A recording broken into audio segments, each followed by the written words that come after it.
The pink-haired girl storms the lakeside and refuses to accept the arrangement, declaring that doing something like this will not make her accept the marriage between her beloved father and the youth's mother. The silver-haired youth nods that he understands, and tells her that if she does not want to accept it, that is fine, which leaves the girl blinking and asking what he means. He takes her hand and admits that he has been more interested in her than in his teacher or his mother, confessing that his interest goes back a long time.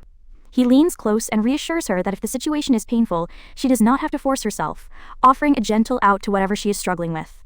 He promises that if she truly does not want the marriage to happen, he will help her stop it, and she internally scolds herself for almost swooning over the handsome stranger she insists she hates. Back in the modern world, Oda Kureha swears that she will make her favorite happy even if everyone calls her a villainess, vowing fan devotion as a deliberate life choice.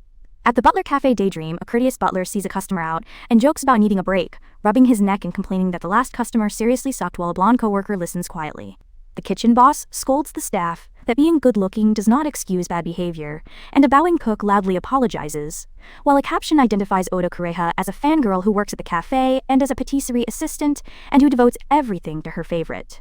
The chef works incredibly fast, decorating several blur, and the blonde butler notes that the head cook is crazy fast at work as someone calls Oda's name. The store manager double-checks that Oda is off at 5, which sends her into a panic about the time and prompts her to announce that she is heading out first to make it to her appointment. She races across the street in the rain and bursts into Animart, slamming a basket full of identical character goods on the counter, and the cashier asks if they are all the same item as she prepares to pay. Oda produces a savings book and insists that merch saves her favorite, calling it her duty, and the cashier responds with a firm understood and completes the transaction. Outside the store, she thanks the gods of merch for blessing her with new treasures and delights and how many of her favorite items she managed to collect that day. 2 other customers complain that a piece of Jewel Doki fan merch was gone again and sneer that the character is not popular, and Oda listens with her fingers clenching the tote as the gossip stings. She promises that no matter what others say, she will support him with everything she has, and the narration names the franchise as Doki Love Fantasia for context. The autumn game is set at a school of princes and knights, and Oda reveals that her favorite is Julian the instructor, whose melancholic design and voice captured her despite his unassuming appearance. Carrying her haul and murmuring to the portrait of her favorite, she decides to go home, and a passerby suddenly shouts, "Watch out," as a vehicle appears from a side street. She turns in alarm as a truck bears down with screeching brakes and the collision becomes inevitable before the scene shatters into white. The world goes to shards and then to light, and Oda opens her eyes to a strange, clouded space, bewildered by how she has arrived there. She asks what the place is, and a composed man in a white suit appears to tell her she is awake, as if that simple fact settles the scene. The man explains that he is a Grim Reaper, the one who guides souls to heaven, and Oda listens without words as the role is made plain. Shock explodes out of her in a long scream as the reality of the situation crashes over her, while the Reaper waits as if expecting such a reaction. She demands why she is here, and the Reaper answers plainly that it is because she died, and when she asks who died, he simply replies that she did, leaving her unable to believe that she is the one who is dead. Her first concern is practical and fierce, that her favorite will be cut from the sequel without her, and she begs the Reaper to understand, but he remains bluntly unmoved. He flips open a massive death schedule book, and the entry shows Oda Kureha scheduled for 2026, with cause listed as overwork and not eating, which proves that she was not supposed to die until 2 years from now. The Reaper panics at the administrative error, fearing eternal reprisal for a mistake in a system he prides himself on keeping flawless, and Oda realizes that his fear is leverage she can use. She threatens to report him to heaven, and the Reaper begs that anything but erasure be done, promising to do everything she asks when the bureaucratic risk is put plainly in front of him. Cornered by her boldness and his fear of punishment, he concedes and swears to grant her request, asking what she wants in a voice that has lost its authority. She states that she wants to be reincarnated into the world of her favorite's game, and the Reaper, realizing the administrative complexity, asks for confirmation before proceeding. He produces a spectral laptop to process the exception, and she smirks about blackmail as he begins the slow bureaucratic work to create an unprecedented reincarnation exception. The Reaper asks how she wants to be reincarnated, and she answers that she wants to be pampered and smothered in love by her favorite, a request centered on guaranteed affection, and he agrees to try to accommodate that priority. He finalizes the exception and warns that this is a major administrative departure, with strict conditions and no complaints accepted, making it clear that the decision is irreversible and risky. The Reaper softens for a moment, and she thanks him sincerely, delighting in the simple imagined bliss of being pampered by her favorite as the transfer process begins. The scene shifts to the game world town and inside a noble household, where a gentle male voice soothes an infant in a nursery with patient comfort.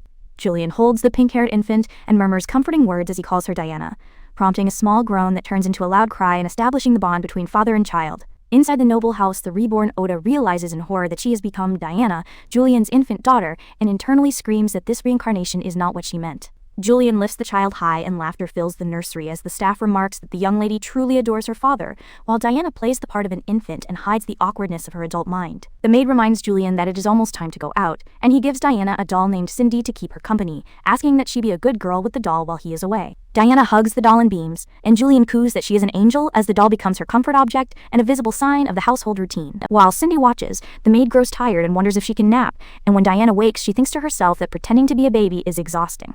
A private admission of the adult mind trapped in a child's body. She notes aloud that the doll Cindy is actually inhabited by the Reaper, who caused her death and now watches over her. A startling confession delivered in the quiet of the nursery. A quick aside explains that reincarnating a human into the game world was the Reaper's first experimental attempt, so he possessed the doll Julian bought to monitor Diana and fix any errors that might occur, though Diana decides not to dwell on that fact. Diana glares at the maid and vows that when she grows up she will fire any servant who does not seriously serve her favorite, and Cindy questions whether such words are fitting to say about the child's real mother. She vows to protect every peaceful minute of her favorite's daily life, but decides to let some things slide for now so she does not scare Julian by revealing that she and Cindy can talk, and then she flops back down to rest. Footsteps echo in the corridor, and the two dolls scramble up as if preparing for visitors, and Diana admits to herself that despite everything, the maid is still cute before settling into her hiding place. A ribbon of perfume announces the arrival of a pink-haired noblewoman, and Julian escorts her into the nursery, and Diana immediately singles her out as someone she cannot forgive for existing in the same house as her favorite. Scarlet demands the meaning of being brought into a child's room, and Julian explains that she was often ill and out of touch, and that Diana has grown, even noting that the child resembles her, a remark that makes Diana bristle. Julian presents Diana, and the child briefly smirks, then erupts into a scream that causes Scarlet to recoil and call her filthy, a harsh rejection that Diana planned for and uses to her advantage. Scarlet storms from the room, claiming she feels sick and flees, leaving Julian to murmur her name in concern, while Diana watches from his arms with a guarded expression. Inside the nursery, she vents that the pink-haired woman is a sly fox and a heavy makeup hag for putting her aside, and for having a child with her favorite. And Cindy gently asks whether such harsh words are fitting to say about the child's real mother, even if only in name. Diana gasps and promises to her favorite that when she grows up, she will chase away every evil one by one. Cindy, the doll inhabited by the Grim Reaper, interrupts to deliver a blunt omen: Julian Wisdom will die in half a year. The nursery falls into a silence that carries the weight of that deadline.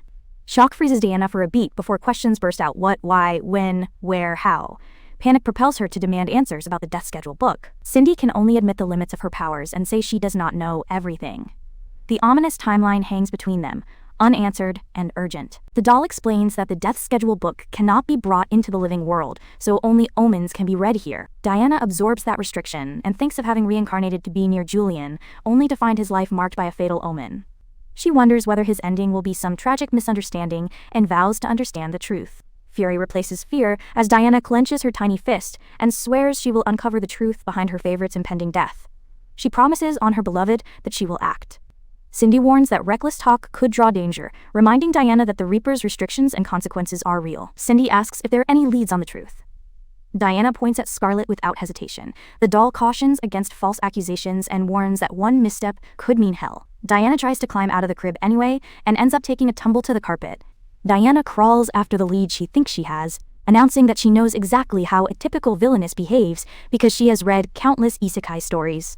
Cindy is unsure about the terminology but follows. They reach the door to Scarlet's suite, with Diana convinced the woman is sneaking men in. The door opens and the pair slip into the corridor. Diana insists Scarlet's sick act is an obvious ploy and that any man except her favorite is no good. Cindy counters that feigning illness isn't proof of infidelity and calls it wishful thinking. A familiar humming voice draws Diana forward. Cindy yanks Diana into hiding behind a marble column. Scarlet walks past the nursery area humming to herself and oblivious. Cindy complains about the tune and asks whether they should follow. Diana answers with fierce certainty that she will catch Scarlet and exile her to the frontier. From the hedges, the doll warns that this won't be easy. Diana and Cindy watch Scarlet move from the bath suite toward the garden. The dusk settles over the estate as both girls crouch in the foliage and prepare their next move. Hidden in the shrubs, Diana and Cindy see Scarlet in the gazebo with a brown-haired commoner. The man asks whether the mansion will be his if Julian dies. Scarlet admits she has been slowly slipping powdered poison into Julian's coffee and tells him to wait a little longer. The two observers freeze at the confession. Diana hisses that she will publicly execute the witch with her own hands. Cindy forces a calmer plan and suggests a strategy meeting instead. Before they can act, the gazebo goes quiet, and a distant noise pulls Diana's attention back. Movement around the house signals new arrivals. The voice the children heard comes from the baby. 3 boys approach the hedges and peer into the leaves. The eldest asks whether the sound really came from the infant. The trio studies Diana closely, curiosity pinning them where they crouch. Diana stares at the unfamiliar faces and wonders who they are. The boys lean in, bright and composed, and Diana notes how strange they seem for their age. The moment hangs between them as the children evaluate each other. Anxious thoughts race through Diana's head. The boys remain calm and polite, simply watching. With no adults in sight, the awkward standoff persists until someone breaks the silence. The boys begin to decide among themselves what to make of the scene.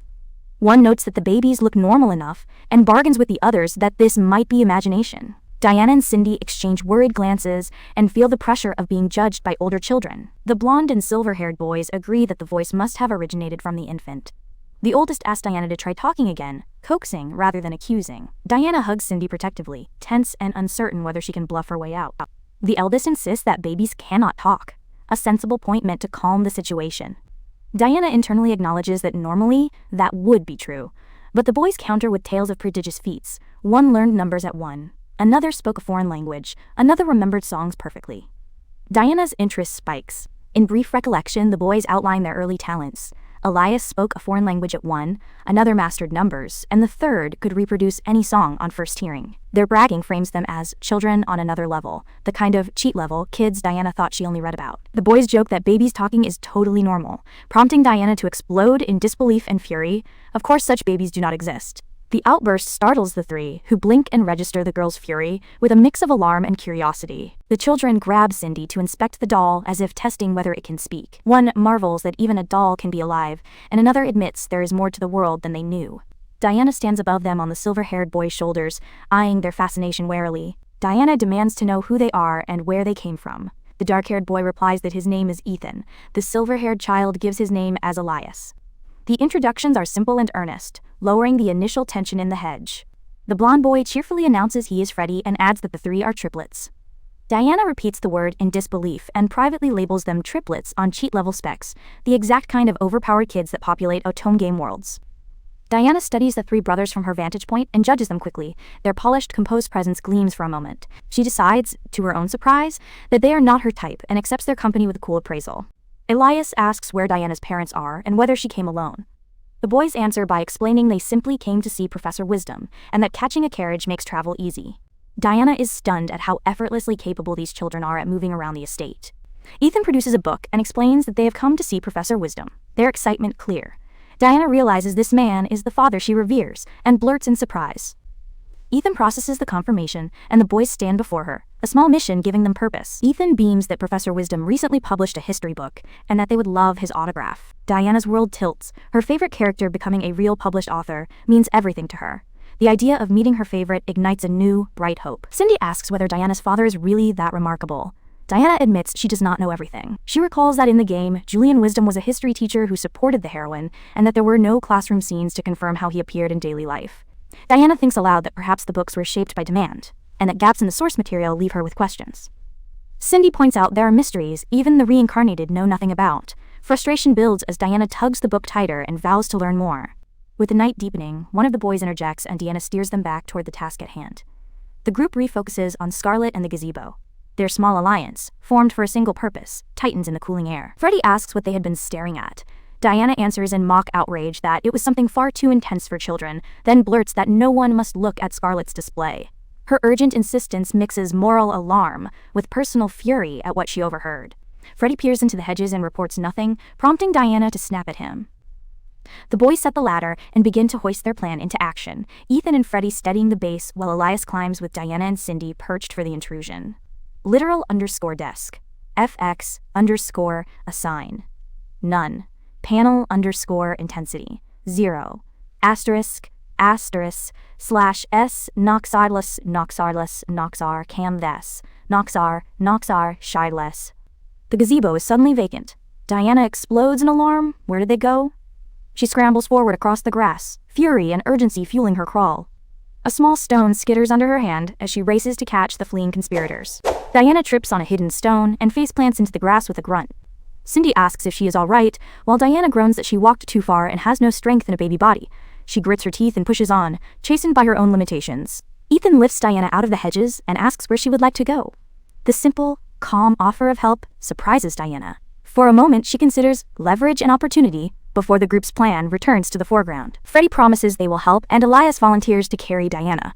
The triplets coordinate naturally and lift the child securely between them. With guardrails in place, the ragtag rescue party moves toward the mansion and the place where the adult betrayal unfolded. Elias hoists Diana onto his shoulders for a better vantage.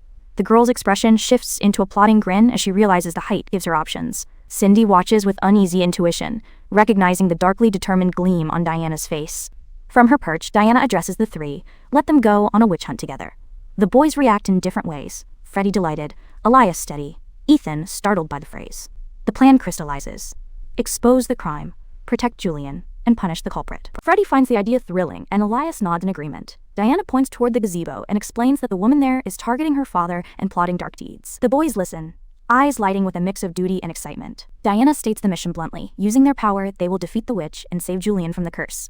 The image of Scarlet wrapped around Julian underscores the threat. The boys steel themselves. The plan has become urgent and personal. The trio rallies, Freddie calls it totally awesome, and Ethan vows to do his best for Professor Wisdom. With a childish war cry, they march toward the mansion under a starry sky, a small pack set to unravel an adult conspiracy. Diana sharpens her objective. She will use these overpowered kids to bring down Scarlet. Vengeance and protection entwine in her small, furious mind as she vows the adulteress will get no peaceful escape from the consequences of her plots. Inside Julian's bathroom, Scarlet and her lover continue their intimate conversation, entirely unconcerned about who might overhear. Outside, Diana and the children watch from the hedges and windows, the secret poisoning plan now deadly clear to the small conspirators. The lover muses that committing such acts in the room Julian uses is daring. Scarlet laughs and brushes it off, convinced Julian is busy with his boring books and will never notice. The two underestimate how close the truth is to being discovered. The lover asks how Julian would react if he found out a commoner slept with Scarlet. She sneers that Julian was useless, even when they conceived their child, and that she had to take the lead in everything. Contempt for husband and child colors her confession. Scarlet compares herself to an elder sister who married well, and complains she was forced to wed a second son with no inheritance. She calls living with Julian an uncute baby unbearable, revealing cold motives behind her scheming and ignorance of the damage she plans. From the window, Diana hears the lover suggest powdered poison delivered gradually to mimic illness, so Julian and his child can be disposed of without suspicion. The plan is financial, cruel, and calculated. Rage surges through Diana. The intention to kill her and her favorite hardens into a personal crime. Scarlet outlines the final aim: force Julian to sign a will so the estate and royalties fall to her and her lover. He encourages her, counting on the scheme. A sudden clatter outside interrupts the lovers, a noise that does not belong to the night and that shifts their confidence. They wonder whether the sound was just wind. At that moment, the latter leans against the wall and Elias climbs with Diana and Cindy balanced above. Ethan and Freddie brace below as the latter wobbles under the shifting weight, the infiltration now precarious and loud. Elias struggles to steady himself and the children as the ladder sways. Ethan and Freddie hold the base and call instructions. The kids push upward despite the instability. Inside, Scarlet curses and vents, without knowing who is attempting to breach the house. From the ladder, Diana screams that Scarlet plans to kill her beloved for convenience and rails at the woman's body and morals. Cindy scolds her for foul language in front of company and reminds Diana that she herself is a villainess by reputation. The latter party freezes as insults and reprimands collide. Cindy warns Diana that Scarlet openly said she would use poison to kill them both, which makes Diana pause for a second.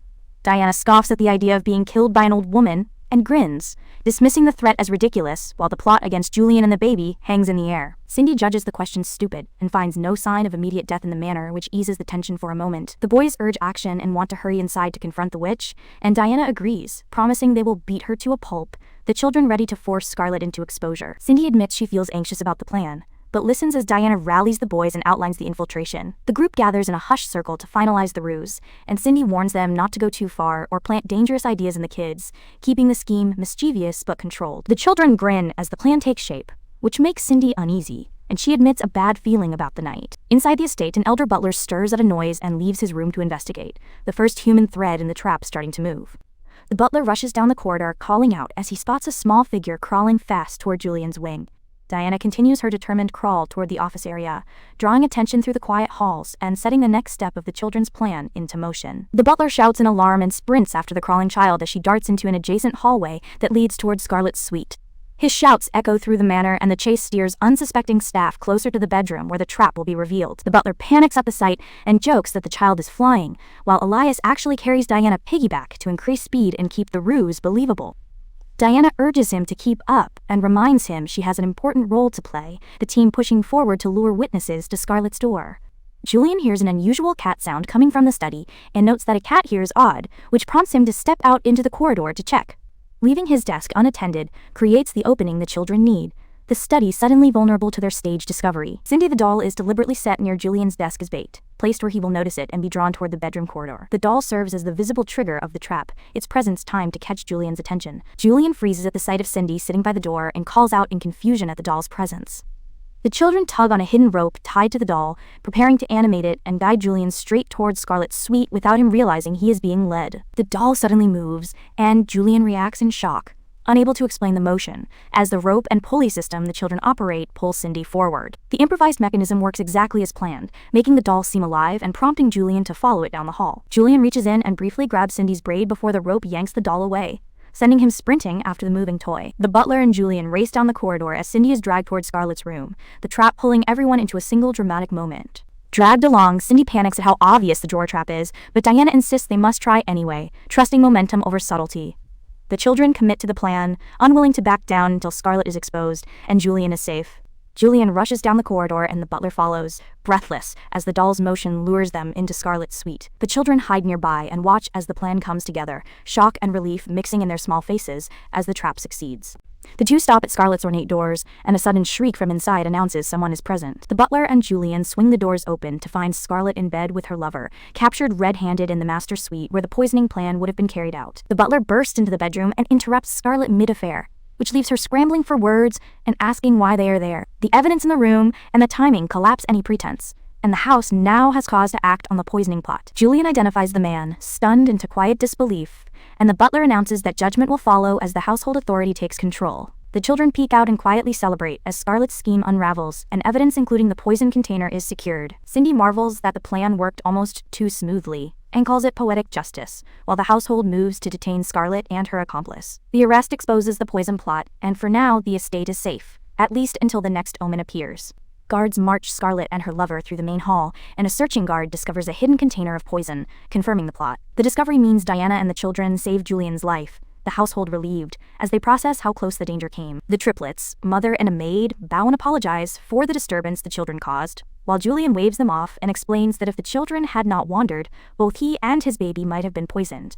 The children sit safe, and the household begins to settle back into routine. Julian cradles Diana and breathes relief, while the triplets, mother and maid, explain they searched the estate all night for the missing boys before the trap revealed Scarlett. The children, full of pride, enjoy treats and quiet camaraderie after the crisis. Cindy watches Julian holding Diana and the adults talking, and a strange flutter of feeling passes through the doll as the household bonds seem to tighten. The scene quietly foreshadows how the relationships will shift as life resumes after the arrest. The triplets, mother calls the boys to go home and checks they have signatures from their teacher, but they plead to greet the baby first. She scolds them gently that the baby might wake, and the boys rush forward for a final affectionate farewell. Diana wakes from her nap, and Julian encourages a proper goodbye to the triplets, holding the baby out as an invitation. Diana awkwardly offers a small greeting, and the children beam, the fragile social exchange cementing their new connection. The boys crowd around, hopeful and charming as ever, while Diana admits she only wants to touch her idol and no one else, at least at first. Still, she decides to forgive them on account of their help, and reaches out to accept the triplets into a tentative circle of trust. Opening curly bracket, closing curly bracket, Elias offers a fingertip, and Diana takes it, sealing a small contract of friendship that makes the boys erupt with pleased noise. The exchange bonds the children together and promises many chaotic afternoons ahead. The boys take turns doting on Diana, Ethan holding her gently, and Freddie planting a quick kiss on the cheek before they depart. The triplets leave with warm waves, their small acts of affection marking the start of years of close contact between the families. Cindy mutters good grief as the household settles into a calm scene, unaware that the real emotional rival for Diana's devotion stands revealed. The incident closes the Scarlet chapter, and the narrative moves forward to the next era. 14 years pass and the Wisdom estate stands filled with gardens and comfort, while Diana grows into a pink-haired teen who devotes herself to Julian. The triplets have become handsome young men, and Diana frames her world around keeping Julian safe and comfortable as her single obsession. A quick montage shows the young men who orbit Diana's life, hinting at future social entanglements and suitors she will face, while she stubbornly insists her loyalty belongs only to Julian. The cast of potential love rivals gathers like flowers around the estate. The secluded mansion is a world of flowers and careful tending, and Diana cleans and works with the diligence of someone who believes every comfort Julian needs must come from her hands. She and Julian live closely and almost like newlyweds to anyone watching, the daughter filling the home with care. A maid stumbles on Diana hard at work and calls her milady in surprise, reminding her that cleaning is the staff's job. Diana insists she is cleaning because she must personally support Julian, refusing to let household duties be handled solely by others. Diana scolds the maid for trying to take over tasks she regards as her duty and reminds her that no one will deprive her of supporting Julian. The maid bows and apologizes deeply, and Diana reasserts that the pleasure of serving Julian is hers alone. Diana delights in the small ritual of washing Julian's shirt by hand and hanging it to dry, taking comfort in tending the clothes of the man she calls her idol. The labor is a private joy and a mark of the intimate care she insists on providing. She fills the mansion with plants to improve the air Julian breathes and spends hours in the kitchen perfecting treats to feed his brain, all of it done with obsessive, practical devotion. The kitchen staff watch her multitasking with a mix of admiration and incredulity at how thorough she is. Diana breathes in the simple happiness of her routine and asks herself if anything could be better, answering immediately that there is not. She tidies her headscarf and straightens her apron, preparing to greet Julian as if each welcome were sacred. She runs to meet Julian as he returns and throws herself into a joyful embrace, calling him father and welcoming him home. Julian returns the greeting gently, telling Diana he is home and accepting her warmth without reservation. Diana proudly announces the cake she prepared and urges them to eat together, an intimate domestic offer Julian receives with pleasure. Passing maids whisper that their closeness is unusual for a parent and child, noting how Diana clings to the master with a devotion that borders on possessive. She wheels a tea cart into the parlor and presents a tray of cupcakes with real pride, asking Julian for his opinion and hoping he enjoys what she made. The gesture softens the room and invites a quiet domestic praise she treasures. Two maids speculate that after 14 years, Julian might consider remarriage, and Julian turns to Diana to say he wanted to talk about something serious. Diana leans forward, curious and a little anxious, asking what he has in mind as the conversation grows more important. Julian reveals he already has a person in mind for marriage, which freezes the room and sends the maids and Cindy into stunned silence. Diana feels the world tilt as she squeezes her utensils, her possessive devotion colliding with the sudden possibility of someone else entering Julian's life. Diana forces a smile and tells herself the drifting feeling must have been the wind, attempting to keep the conversation light while her heart tightens. Night falls over the estate, and the kitchen shelves stand quiet as she tries to steady herself for whatever comes next. In the kitchen, Diana hammers dough, as if each strike could beat back the idea of Julian remarrying, demanding to know the meaning of it after 14 years without a woman. She rants that she protected him from vixens and will not allow a stranger to take her place, venting the fear and fury she keeps bottled up. Diana screams that someone is trying to steal her happiness and pounds the dough with renewed force, while Cindy gently points out that Julian spoke as if he were in love. Cindy mentions that she has seen the candidate reading in the library and describes the woman as lovely and daring, urging Diana to consider the possibility calmly. Julian explains that the woman he has in mind shares interests in history and that he has already met her, which prompts Diana to panic and blurt that perhaps the new woman will be dangerous, like her late mother. Julian calmly tells her that is not the case and tries to reassure her about his intentions. He takes Diana's hands and reminds her that her social debut is approaching and that a mother figure would be helpful in public life, saying he is sure the new woman will get along with Diana. His tone is gentle and earnest as he asks for her blessing, hoping to preserve family harmony. Diana explodes in the kitchen, protesting that Julian's remark blows her world apart and shouting that she will never allow him to marry an unknown woman. Cindy deadpans that Diana would be the kind of mother in law people complain about online, increasing Diana's fury but also forcing a wry moment of self-awareness. Cindy recites the candidate's name, Clarice Copernicus, her age and interest in history, which leaves Diana bewildered at how much the doll knows. Cindy explains that Julian mentioned these details often, and Diana realizes she may have been avoiding the conversation rather than listening. As they meet late into the night, Cindy grows serious and tells Diana there is one matter bothering her more than the wedding news, which is that Julian is showing signs of death again. The remark reintroduces the ominous pattern tied to Cindy's nature and shifts Diana's attention from jealousy back to urgent protection. Diana freezes at Cindy's words and the room seems to darken as the old omen flares through the doll's presence. A sign the death premonition has returned. The immediate priority becomes clear to Diana, who clamps her hands into the dough with new urgency and vows to find whatever now threatens Julian Wisdom's life. At the Copernicus estate under a crescent moon, Freddie plays the grand piano with easy focus. The music fills the parlor and sets the evening tone. No words are spoken, only the melody that draws the household into the room. In the same parlor, the three brothers gather while the piano plays. Elias leans on the billiards table, relaxed and listening. Ethan reads a red book on the sofa and hums along, content. The brothers share a quiet ease that belongs to men who have always lived together. Freddie breaks the music to speak up and mentions a rumor he heard from a maid about Professor Wisdom proposing to their mother. Ethan brightens and admits his mother loves history and would get along with Wisdom. Elias stays quiet, watching the exchange while the news lands between them. Ethan recalls how their parents were nudged into meetings, the library their usual stage. The memory eases into the present as Elias lines up and sinks a perfect billiard shot. Freddie watches, amused and smug about the gossip he started. Elias lowers his voice and says that with the death of a certain man, their plan can finally move forward.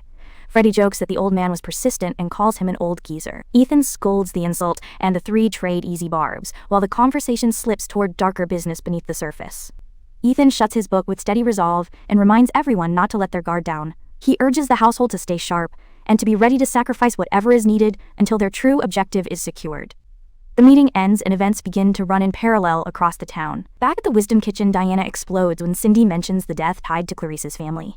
The girl shakes the doll in panic because that piece of news matters most right now. Cindy goes still and offers a meek apology, while Diana demands details about the danger to Julian. Cindy tells Diana she couldn't bring the news earlier because the mood after the conversation with their father was prickly. Diana drags Cindy down the corridor, insisting she deserves answers. The doll points out that avoiding uncomfortable facts won't change the threat, and Diana presses for dates and motives.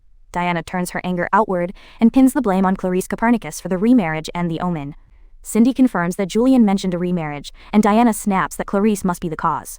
The accusation hangs between them like a promise to act. Cindy warns Diana not to slander without proof, but Diana refuses to sit quietly. She kneads dough with fierce intent and molds it into a caricature of Julian's face as she imagines preventing the remarriage. The makeshift bun becomes a symbol of her stubborn plan.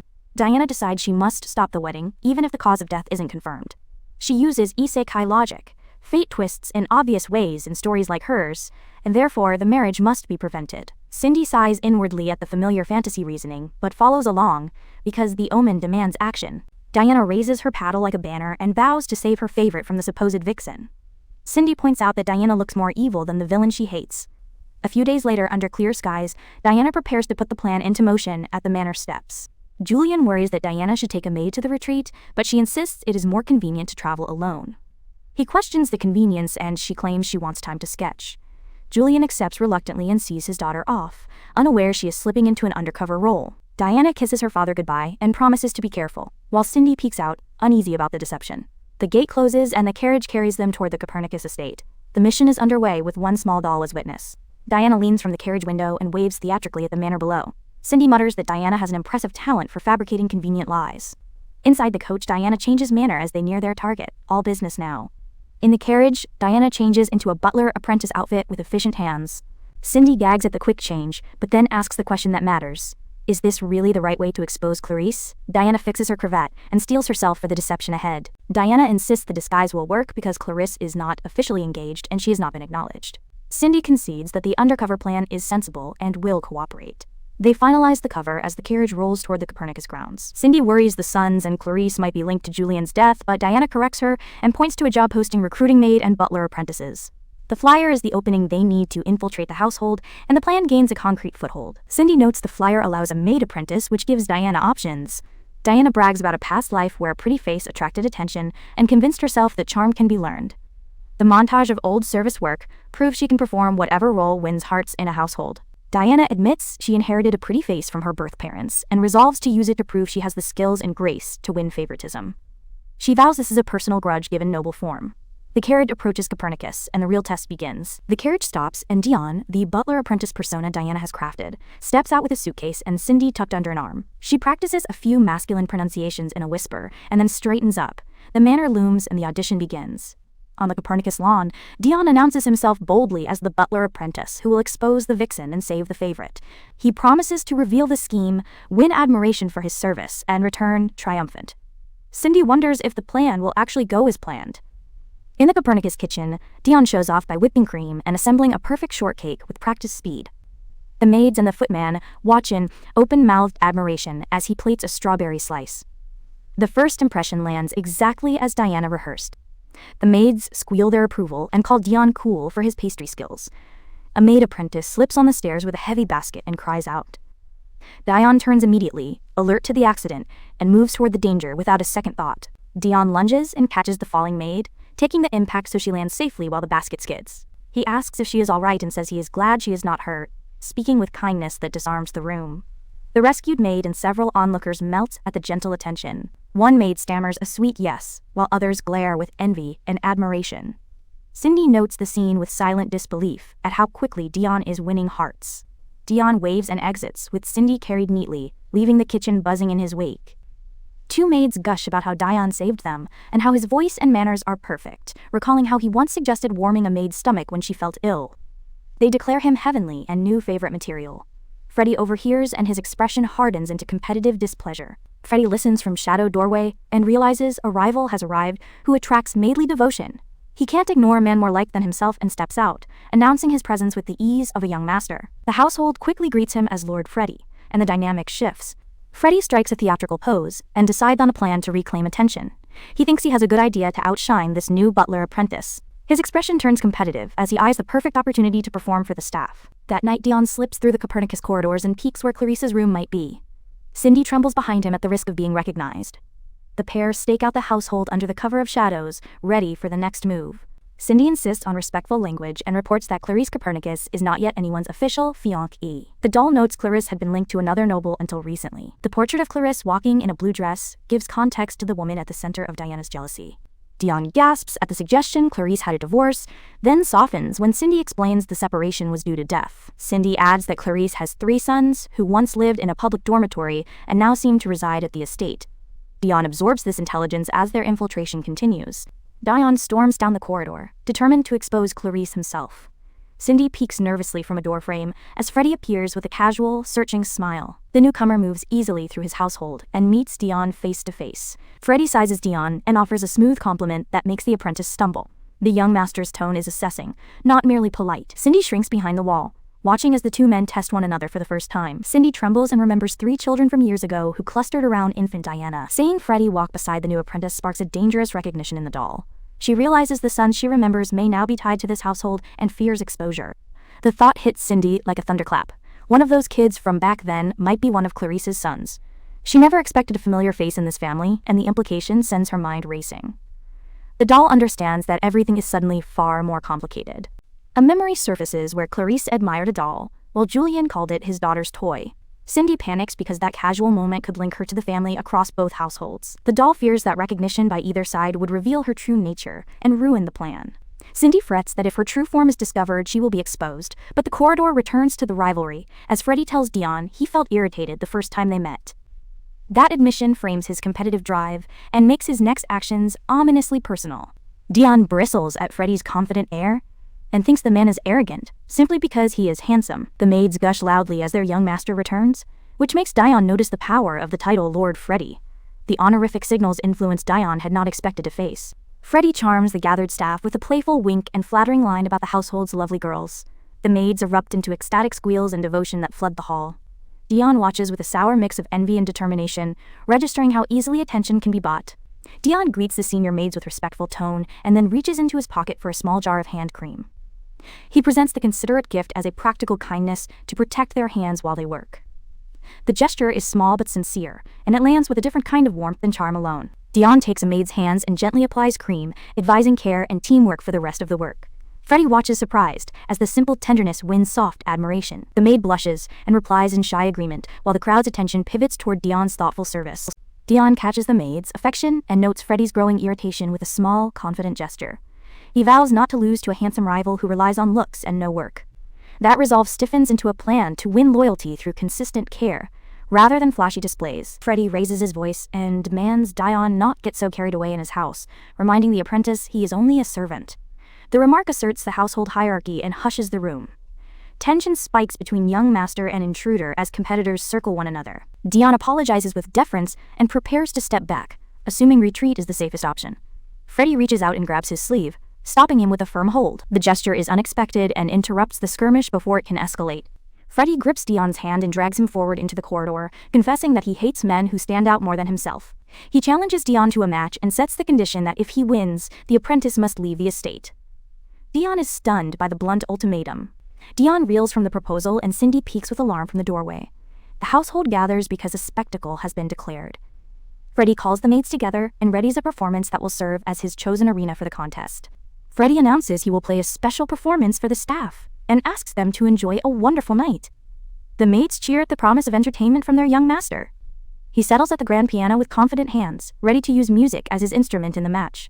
The narration is complete with the final panel. Freddie's fingers move over the keys, and the hall falls under the spell of his music. The maids whisper that his playing and voice fill their hearts with delight, marveling at the beauty of the performance. The young master's charm and skill win them easily as he sustains his advantage. From a doorway, Cindy pieces together the stakes, a competition to win the maids' hearts where the young master has the natural advantage.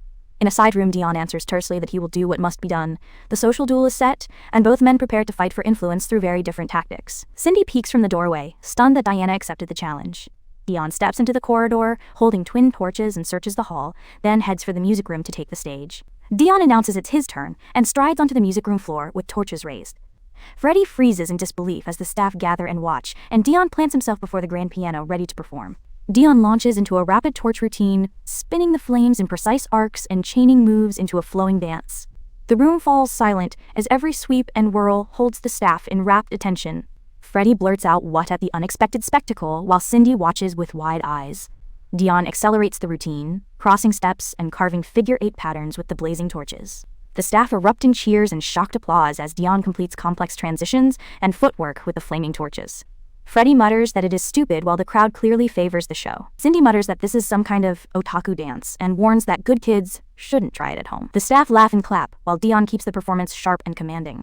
Dion moves into a sequence of high-speed flips and controlled spins, maintaining absolute control of the flames while the routine grows more elaborate and precise. The staff cheer wildly as Dion strikes a triumphant pose with both torches raised. Freddie stands alone at the back, fists clenching as he realizes the result is impossible to ignore. Freddie slips into the service area, determined to find out what Dion is planning and to protect the ladies. He pauses when he spots Cindy sitting on the chair and calls out in surprise at the doll. Freddie studies the doll and wonders where he has seen it before, as Diana calls for the handmade shampoo she left nearby. Cindy visibly sweats at the unexpected attention and the question about the shampoo. A bottle labeled handmade shampoo sits by the basin as Diana calls out in search of it. Cindy hisses to stay hidden and urges Diana not to come out, causing Freddie to turn toward the door in confusion. Diana steps from the steaming bath wrapped in rising vapor and asks what is wrong, assuming it's just a servant. Freddie freezes, stunned into silence at seeing someone he recognizes while Diana adjusts her stance, suddenly aware of the danger. From across the room, Diana, Freddie, and the tense tableau as Cindy raises her tiny hands in a half-prayer and quietly begs for divine help, aware a bad situation is unfolding. Diana and Freddie hold one another's gaze in the steam, the shock of the moment settling into a quick, silent calculation on both sides as she readies to act. Freddie points and begins to accuse Diana, but she lunges before he can finish and knocks him unconscious with a single swift strike that leaves him falling to the floor. After the hit, Diana breathes and admits it was close, while Cindy scolds the extreme action as out of line. Diana checks Freddie's condition and carefully positions him to avoid further harm. Diana carries the unconscious young master out and points out that being discovered as a woman here would create major problems. Cindy insists she at least wrap a towel and presses for the plan of action. Cindy warns that knocking out the young master won't go unpunished. But Diana smiles confidently and refuses to be intimidated, prompting Cindy to demand a clear explanation of what she intends next. Diana leans over the sleeping man and promises she can handle narcissistic types like Freddie with ease. Cindy watches uneasily as Diana's plan begins to take shape. Cindy confesses a bad feeling about the whole situation as the scene cuts to the Copernicus mansion outside, the household oblivious to the small crisis unfolding inside. Freddie wakes in a strange, uncomfortable bed with his body aching and wonders where he is. A polite voice announces that he is awake, drawing his attention to the butler standing nearby. Dion stands formally in butler attire with Cindy beside him, and greets the young master with a measured good morning. Freddie blinks, rubbing his head and asking why the butler is there, still confused by the previous night. Dion offers a steaming cup on a saucer with a calm, practiced flourish meant to soothe. Freddie asks what it is, still wary, while Cindy watches the exchange closely. Dion explains that it is plain hot water meant to warm the body and improve circulation, which also helps certain skin problems. Freddie wonders why not tea, and Dion answers that the simple rinse will aid recovery and beauty. Freddie sips the hot water and visibly relaxes, surprised at how soothing it feels, and admits the gesture was thoughtful as he settles back on the pillow. When Freddie starts to question Dion's gender, the butler calmly places a steaming towel over the young master's face to soothe and silence him, explaining that the towel massage is excellent for facial circulation and beauty. Freddie flushes beneath the towel as Dion admits the goal is to earn the young master's trust by offering real grooming techniques and knowledge to maintain his looks. Cindy watches the strange new arrangement in disbelief. Dion applies lotion and performs a careful facial treatment while proposing a deal. Forget what happened last night and accept Dion as an exclusive beauty consultant who can help the young master achieve even greater looks. Freddie admires his recovered appearance, approves the treatment, and grandly appoints Dion as his exclusive beauty consultant.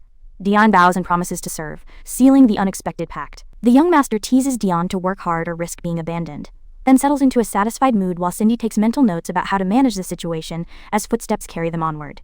Dion returns to his cover as a butler trainee sweeping the corridor, pleased that the beauty deal gives him a new advantage.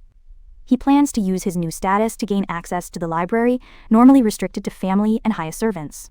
Dion recalls asking for library access, under the pretext of gathering grooming information for the young master and Freddie's casual agreement.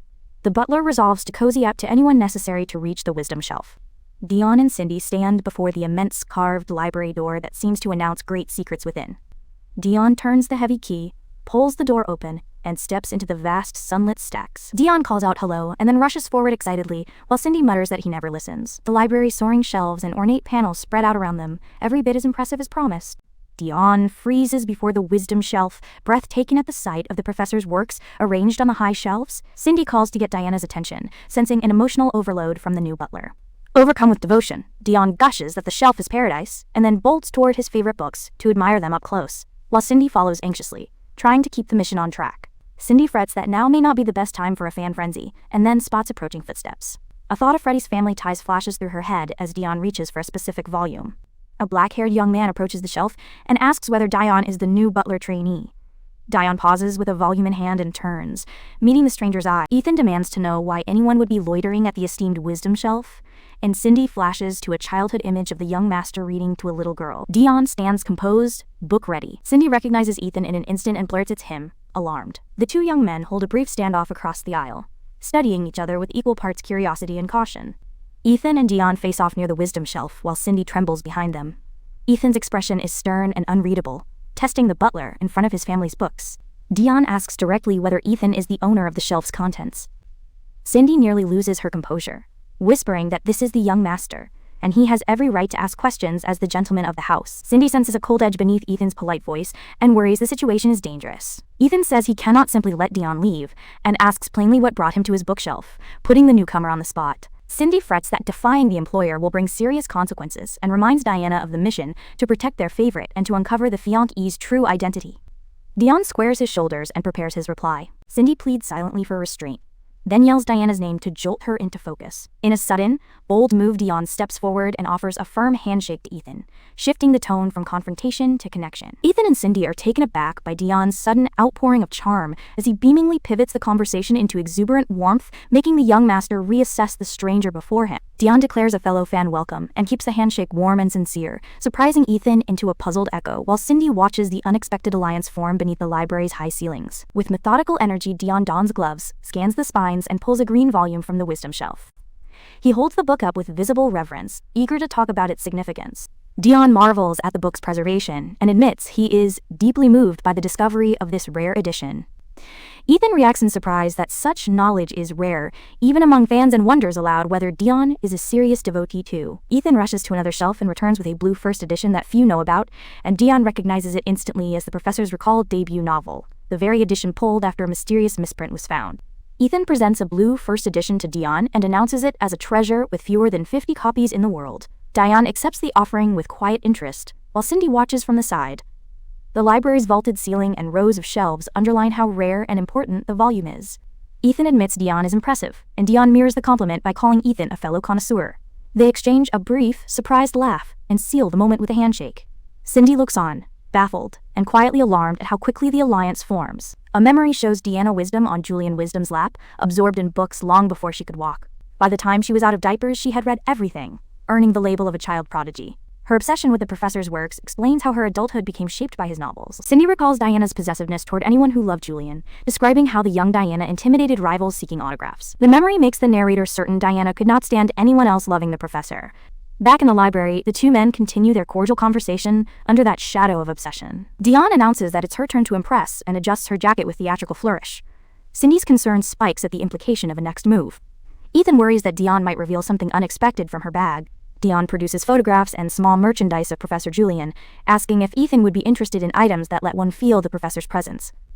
Ethan brightens immediately, admitting the idea of a keepsake tea ritual appeals to him.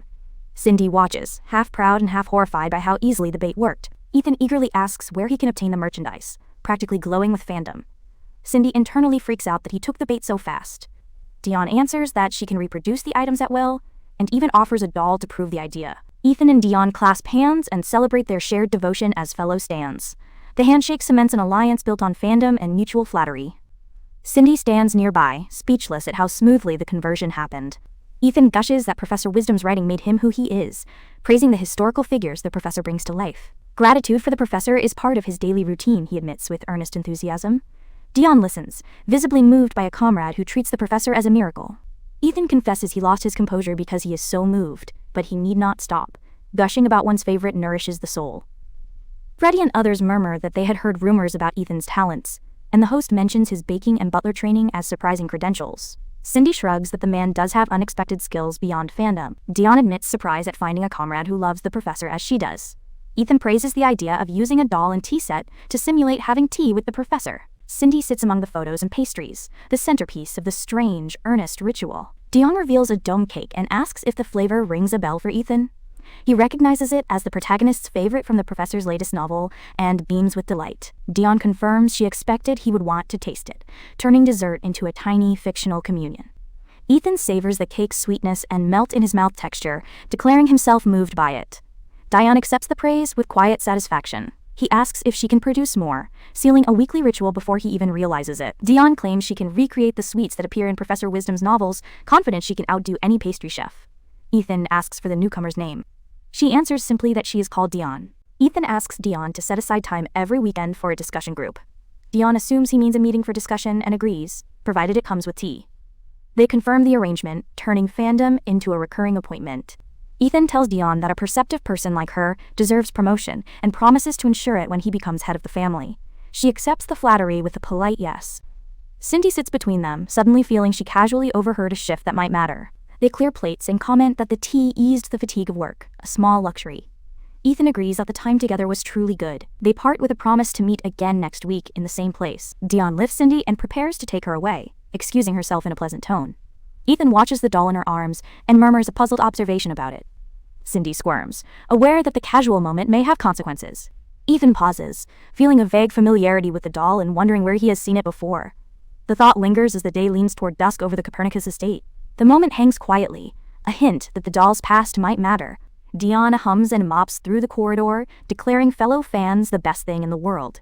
She marvels that a chance conversation about a fave could feel so heartwarming in such a place. Cindy asks innocently when Dion and Ethan became friends, reminding her how quickly alliances form. Cindy cautions that they are in the house of the man Julian's fiancé is connected to, and that the earlier admirer might be one of her sons. Dion snaps that Cindy should pretend she heard nothing and lectures about distinguishing true fans from knockoffs. The reprimand comes with an urgent, possessive edge. Cindy wonders aloud whether there really are real and fake fans. Dion erupts, insisting that a true fan's vocabulary for praising a fave must flow endlessly and passionately. Servants nearby mutter that they never realized the two would talk so non-stop. Cindy jokes that Dion's rant sounded like a boss giving a speech. As she sweeps, Dion declares any woman who uses the professor's reputation to get close must be eliminated, no questions asked. Cindy admits the earlier admirer seems genuine, but she still worries about the politics involved. Cindy reads intelligence that Julian's fiancé has 3 sons and notes that the earlier admirer might be one of them. Dion proclaims that those who worship the same thing are comrades, and extols the professor in a mock salute. Cindy teases that Dion can forgive a son she otherwise dislikes because he shares the obsession. Cindy whispers that the son of the house may have noticed her before, and that they met once.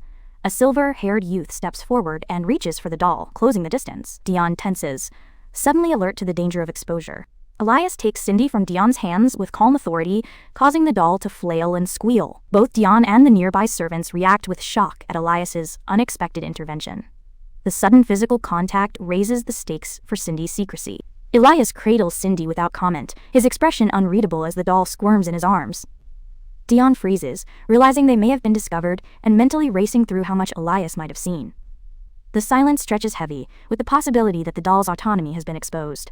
Dion's panic sharpens into dread as Elias studies the doll with measured attention. She wonders desperately whether he saw the doll move and speak earlier. The moment holds, charged with the risk that their secret could unravel. Elias keeps looking at Cindy, prompting Dion to stammer that the doll is hers. She tries to steady her voice, insisting ownership matters. He continues to examine the doll, silent and intent, suggesting he is not yet ready to announce a conclusion. Dion mentally labels Elias the silent, handsome type that annoys her the most, convinced the gloomy ones attract attention effortlessly. He remains expressionless while he inspects Cindy. Her internal gripe colors the scene with small, jealous fury despite the larger risk at hand. Imagining silent types drawing crowds, Dion decides Elias is an obstacle to her plan. She steels herself, ready to protect Cindy and her cover. Elias opens his mouth to speak, still holding the doll, the quiet promise of truth hanging between them. Dion blurts a challenge, demanding whether Elias has a problem with her. He replies calmly that he sees no issue, which only inflames her. She points out that he has been staring and still holds Cindy, forcing the question of what he intends to do. Elias admits aloud that he wondered how a voice could come from a doll like Cindy. Dion panics, insisting there is no way a doll could speak, her denial coming fast and breathless. Cindy then sneezes loudly in Elias's arms, an involuntary interruption that makes the denial look absurd. Dion lunges across the floor, shouting for Cindy to perform a roundhouse kick as a diversion. Elias observes with calm curiosity that the doll can sneeze, and wonders how that is possible. The sudden command pushes the scene into chaotic improvisation. Cindy executes a spinning kick while Elias holds her, a practiced mechanical movement that surprises everyone. Elias steps and releases the doll, avoiding any real contact as she swings. The graceful evasion shows his quick reflexes and control. Dion snatches Cindy back and cradles the doll, breathless and defensive. Elias stands back, watching without anger or mockery, weighing the situation. Cindy pants, admitting to herself that if the secret is out, they will have to accept the consequences. Dion demands a duel, pointing at Elias and insisting he fight her on the spot to prove his intentions. Elias suggests they negotiate instead, baffled at the theatrics. She refuses diplomacy and insists on contest terms, declaring he must take the secret to his grave if she wins. Cindy protests loudly, begging Elias to refuse and avoid the spectacle. He responds with quiet practicality, equipping a wooden practice sword and accepting the inevitability. Dion readies herself, determined to turn a social panic into a test of skill. They move into the Copernicus garden and begin a measured duel with wooden swords. Elias evaluates Dion's form, noting it is not bad, and the two trade quickly executed exchanges. Cindy watches from the sidelines, anxiety written across her face as the contest unfolds. Dion attacks with aggressive, practiced swings, shouting that his condescension angers her and that she trained with the sword since childhood. Elias parries each blow with calm efficiency, his defense absorbing the force. The speed difference grows obvious as her efforts meet his controlled responses. A flashback shows Dion as a child vowing to protect her favorite author with her own hands, explaining her ferocious attitude. Back in the garden, Elias sizes up the stance and then shifts to a decisive offensive posture. The duel moves from testing to a clear demonstration of technique. In a fast, fluid motion, Elias binds Dion's blade and knocks it free, sending the wooden sword spinning across the lawn. Dion falls to the ground, stunned by how quickly he turned the tide.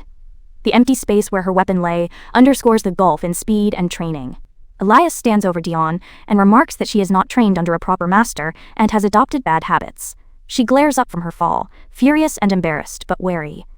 The estate's terrace frames the scene, making the duel feel like a private lesson in public. Elias offers a dry offer to provide pointers and swordsmanship if she is interested. Dion explodes, demanding he shut up, and vowing to remove that cool expression from his face and replace it with terror. Her outburst mixes rage and wounded pride, pushing the duel into personal territory. Ethan walks along the garden humming and meets Freddie, who remarks that Ethan seems unusually cheerful. Ethan admits he is looking for someone, a simple answer that piques Freddie's curiosity.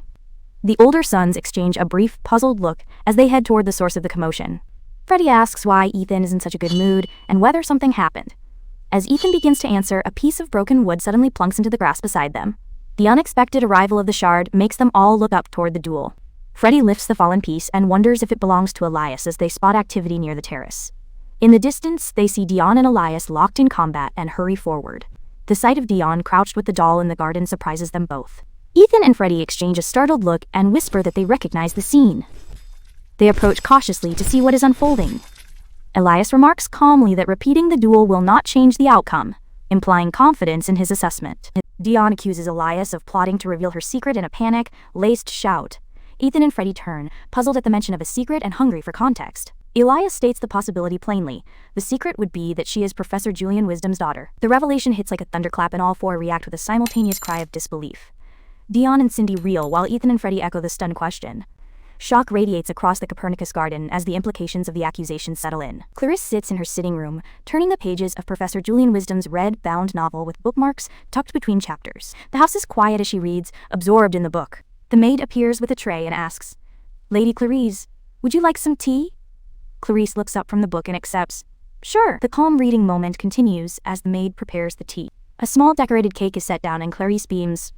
"Today's cake is just lovely too." The maid explains. "It was made by the new butler apprentice." Clarice repeats, "The butler apprentice?" And the maid answers, "Yes, or so I heard." The detail links the dessert to someone new in the household. In a flashback to the kitchen, the head chef scoffs at the insult and dares Dion to prove himself. Dion fires back. "Don't underestimate a professional pastry chef, you bastard." He then decorates a round cake with confident, rapid movements, while Cindy sits in his arms. Dion presents the finished cake, and the chef grudgingly praises his skill. Back in the sitting room, the maid reports how talented the new household member is, adding that there's nothing he can't make. Clarice admits she'd love to speak to him sometime. The maid pours tea and says she will inform the head butler, then offers to take Clarice's book so she can enjoy her tea. Clarice agrees. "All right." The double doors suddenly swing open, and Clarice looks up. Startled, Clarice whispers, "Father," as Count Montague Copernicus enters the room. He strides in with heavy steps and fixes his gaze on the stack of novels, The Arrival, carrying a clear sense of displeasure. Count Montague slaps Clarice hard across the face. She tumbles to the floor, scrambles to steady herself, and clutches Julian's novel to her chest, shocked and disoriented. Clarice calls, "Father?" as he grabs her book and snarls that she is wasting time on nonsense. She reaches out, crying, "Stop it, father!" Pages tear under his force as he rips the novel. Shredded pages flutter down around Clarice as the book is destroyed. She sits stunned, watching fragments of the novel drift to the floor in silence. Clarice cries out, "How could you?" as Count plants his boot on the open pages and presses down. She reaches toward the damaged book and winces in pain. The Count towers above her with his boot still on the book and demands that his duty has already been fulfilled, saying, quote, "I already fulfilled my duty, didn't I?" Clarice looks up, frightened and speechless. Count grinds his foot into Clarice's hand and snaps, "What do you think your duty even is?" In pain, she manages, "It's to bear an heir for the house I marry into." He yanks her hair and she cries, "Ow!" He forces her upright by the hair and hisses that her duty is to squeeze the seed of a dying noble and secure his fortune for the Copernicus estate, declaring that is her role. Clarice pleads.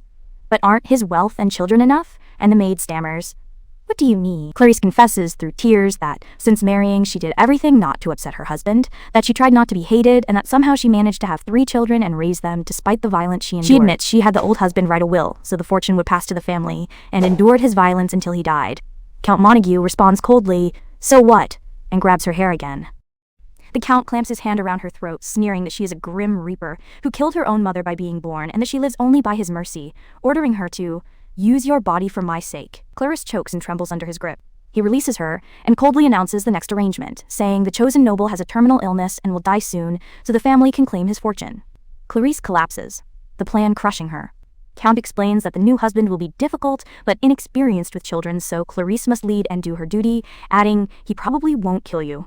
Clarice whispers, "I don't want to." She pleads that she does not want to be intimate with someone she no longer loves, saying, "I don't want to do that kind of thing with someone I don't love anymore." Count snaps, "Shut it. You don't get to choose, just do as you're told." He stomps on the scattered pages. The maid bursts into the room shouting, "Lady Clarice!" While in the corridor, Count Montague mentions to his steward that there is a pest buzzing around Clarice, implying a problem he expects to handle. The steward names Julian Wisdom as a popular historical novelist these days. Count turns his implication into a veiled command, saying, "I trust you know what I'm implying," and the steward replies, "Excuse me?" in obvious unease.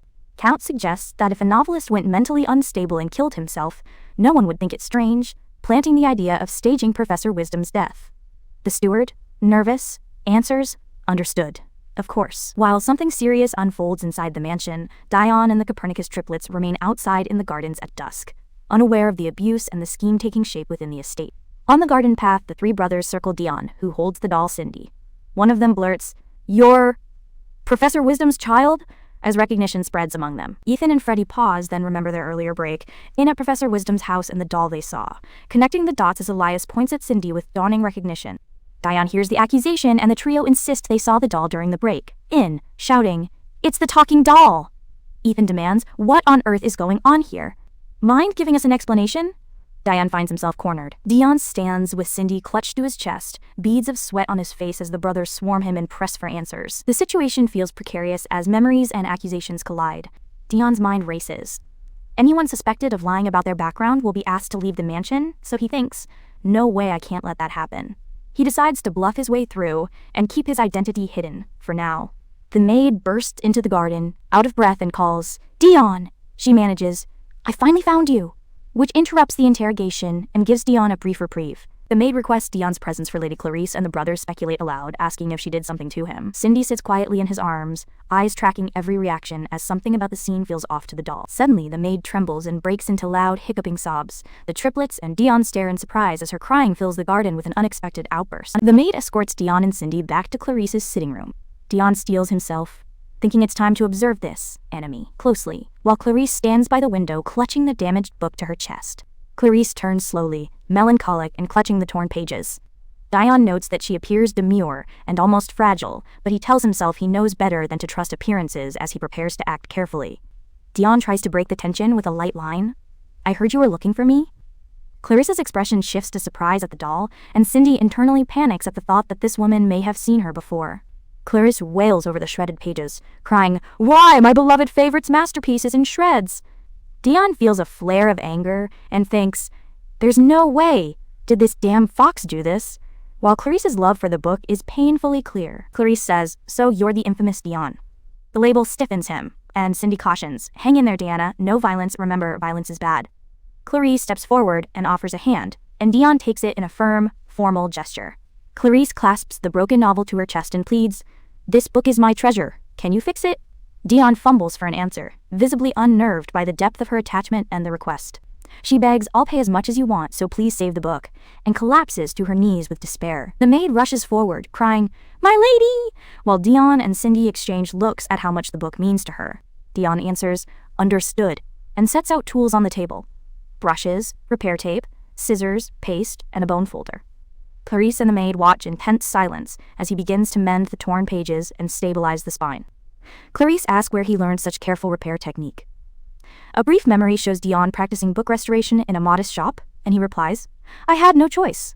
I had to learn it out of necessity." Cindy frets, wondering if the brothers are starting to suspect her real identity, and asks Diana internally. Dion keeps his focus on the pages, thinking, "This book is my favorite's latest release," and continues working methodically. Dion examines the torn leaves and notes that the volume shows repeated, loving reading, saying, "It hasn't even been out that long, yet it's clearly been read over and over." Clarice implores, "Well, can you fix it properly?" And he realizes from the way she handles the book that she did not tear it. He admits his own irritation at Clarice being engaged to his favorite author, but he also recognizes her genuine love for the book and tells her, "I'll do my very best."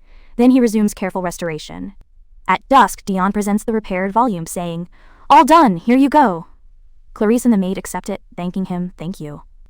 Clarice whispers, "I'm so glad," clutching the mend with visible relief. Clarice, tears and gratitude mixing, promises to treasure the book. The maid promises to tell the head butler that Dion deserves a raise. Dion waves it off with, "Don't worry about the money." Clarice blinks, "Huh? But," Clarice says, "I want to thank you properly." Dion pauses and replies, "In that case, just one thing." Cindy internally freezes at the thought that Clarice might reveal her identity or propose to marry Julian, thinking, "Don't do it, Diana." Dion then asks gently, "What does that book mean to you, madam?" Clarice answers earnestly, "It's a precious gift from someone dear to me. A very important book." She hugs the restored volume to her chest, and the sincerity in her voice and posture is unmistakable. Quote, Dion responds, "I see. I sincerely apologize. I must get back to work now." Clarice answers, "Of course. Sorry for keeping you." Cindy remains in his arms, eyes searching for any hint that might expose her secret. Dion pauses at the doorway, glances back once toward Clarissa's room, and then leaves with Cindy tucked in his arms as he resumes his duties, the encounter giving him new impressions of the lady he served. Clarice leaves the room clutching the restored book and waves gently as she goes. Diana Wisdom, still disguised as the butler apprentice Dion, stands in the corridor holding Cindy and lets out a long breath, admitting she was tense during the meeting. He loosens his tie and relaxes for a moment while the doll stares up, sharing the quiet relief of a job that went unexpectedly right. Cindy confesses she expected Dion to start a fight and admits she was nervous. Diana answers that he had initially planned to, but Clarice's sincerity drained the anger out of him. He rubs his forehead, replaying the exact look on Clarice's face when she begged to save the book, and realizes her plea changed everything. Diana remembers Clarice crying and holding the damaged novel as if it were the most precious thing in the world. That memory punches through the plan he came to carry out, making the whole scheme feel intolerable. He loses his composure with a shout, baffled by how a single honest moment overturned the strategy he had sworn to execute, while Cindy watches him struggle to reconcile intent with reality. The Copernicus brothers corner Dion in the main salon and demand an explanation for what just happened outside Clarice's room. Ethan presses for clarity, while Elias and Freddie watch the man in the butler apron carefully, noticing inconsistencies in his manner and Cindy's odd behavior. The question hangs in the air as the brothers prepare to unmask whatever lie might be hiding under the uniform. Diana instinctively shields the talking doll as the brothers narrow their gaze, the room growing colder with suspicion. Outside at dusk, the Copernicus gate closes against the evening, and Julian Wisdom walks up the lane alone, glasses in place and a book tucked under his arm, unaware he is about to step into the orbit of a plot that was supposed to protect Clarice. Julian moves toward the estate, book in hand and alone on the quiet street. A shadow detaches itself from the night, and a hooded assassin produces a dagger with a jeweled hilt. The strike is sudden and precise, and blood splashes before anyone nearby can react. Julian falls to the pavement with a brutal wound to his torso, his glasses clattering free and breaking beside him.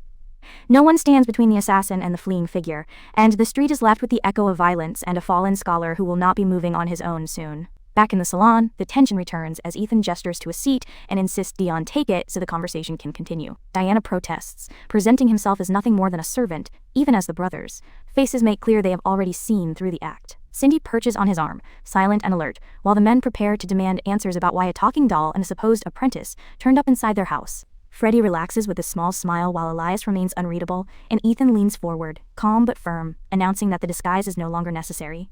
The brothers have already pieced together the truth about Diana's presence and Cindy's unnatural behavior, and Ethan's composed stare makes it clear the interrogation will be direct and unforgiving. Diana stops pretending and literally sheds the final piece of the disguise, flinging the short wig aside in a gesture that leaves no doubt about his identity.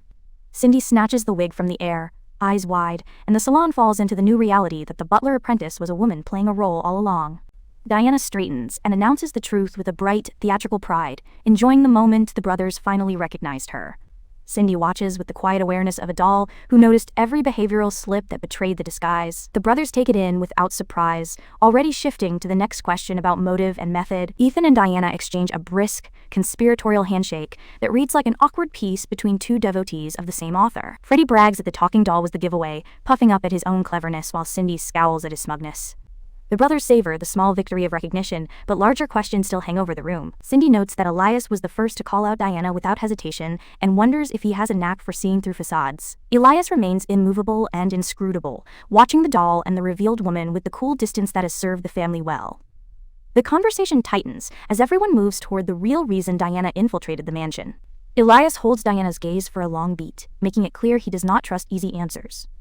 Ethan gestures again, reminding them that guests do not stand in the Copernicus salon, and Diana finally takes a seat with Cindy still in her lap. The brothers settle into the roles of questioners and guardians, while the truth about motives begins to emerge. Diana takes a breath and signals she is ready to answer the questions. Ethan asks directly why someone would infiltrate the mansion as a butler apprentice, pressing for motives tied to Clarice and the upcoming engagement. Diana sits poised and prepared to lay out the plan that brought her into the Copernicus household. Diana states plainly that she came to stop Clarice Copernicus from marrying the man she adores, meaning Professor Julian Wisdom. Cindy supplies the clarification that Fave refers to Julian, and the brothers register the declaration with a mix of surprise and calculation, because the stakes are higher than a fan's jealousy. Ethan answers that Diana's opposition is a problem, because this engagement is tied to a larger plan to protect their mother. The announcement jolts Diana, who lashes out in fury at the implication that political maneuvering justifies arranged matches. The brothers remain steady, insisting their motives are practical and urgent. Freddie explains that the brothers engineered the meeting between Clarice and Julian as part of a strategy to keep their mother safe. He describes the engagement as a protective gambit rather than a selfish plot, and his casual tone cannot hide how personally invested they are in the plan's success. Diana rages that she will not be thwarted in protecting her favorite's happy ending, but Ethan cuts through the rant with the blunt argument that every step they took was to shield their mother from grandfather's cruelty. The room tightens as the personal and the political collide in a way none of them can ignore. Diana admits she visited Clarice's room to mend the shredded book, and Freddie points out that the vandalism fits a darker pattern he has seen. The brothers present a flashback of Count Montague ripping the red novel, making the attack on the book less an accident and more a sign of the household's abusive control. Freddie concludes that Count Montague was almost certainly behind the book's destruction. Diana inspects the book's wear, and agrees that Clarice truly treasured that volume, which makes the act feel like deliberate cruelty rather than random mischief. With that shift in perspective, the brothers reframe the attack as part of a pattern of abuse against their mother. Ethan can barely contain his disgust at the thought of the books being ruined, but Elias forces the conversation back to what matters. Their mother has been kept captive by grandfather's control. The revelation that Clarice lives under that pressure reframes the brothers' earlier matchmaking as a desperate attempt to rescue her from a life defined by exploitation. Diana asks for clarification, and the brothers prepare to describe the system Montague used to exploit Clarice through forced marriages and inheritance schemes. Everyone leans in, because the next details will explain why the engagement is less romantic plan and more calculated safeguard. Elias outlines the cruelty in blunt terms. Grandfather married Clarice off to a dying noble. She bore children as part of that transaction, and the noble's death would funnel fortune back to him. The brothers present themselves as the very children forced into that scheme, which explains why they will not let history repeat itself. Diana spits a terse condemnation of Count Montague and his actions. Freddie shrugs away sentiment with offhand remarks about their late father being grumpy, and the one useful consequence being an inheritance he could use. Even his lighter tone cannot hide the fact that the household was a deeply damaged place. Freddie recounts how, after their father's death, Clarice did not gain freedom, but was instead confined to the estate. Ethan goes on to explain that grandfather's solution was to marry her off, to keep producing heirs and accumulating wealth. The brothers reveal the urgency that drove their plot to engineer a safe match for their mother. Diana calls the whole situation unhinged and refuses to accept the injustice. Ethan calmly explains the brothers' countermeasure. Before grandfather could arrange another cruel match, they would find the best possible husband for Clarice to secure her future. The room tightens, as their intentions become clear. Freddie admits there were other candidates, but Ethan insisted Julian Wisdom was the only sensible choice because of his character and talent. Ethan remembers that their mother had praised the professor, and that Diana once gave Julian a mascot as a fan present, which made the match feel both safe and fitting from their viewpoint. Ethan adds that Clarice herself had taught him to value Julian's intellect and honor, which reinforced the brothers' belief that Julian would be the ideal man for their plan. Cindy murmurs to Diana that words alone will not change her resolve, and Diana, who had come to sabotage the engagement, finds herself unexpectedly moved and conflicted by the reasoning and Clarice's genuine affection. Diana admits Julian's merits and even agrees he is a magnificent man, but she refuses to accept Clarice marrying him because the engagement triggers the death omen she sensed. The declaration is fierce and personal, rooted in a desperate desire to protect the professor, and it leaves the brothers uneasy about how far Diana will go. The brothers react with disbelief when Diana says she can sense impending death, but she insists that the moment she learned of Julian's engagement, she saw the shadow of death on his face. That ominous claim reframes the meeting.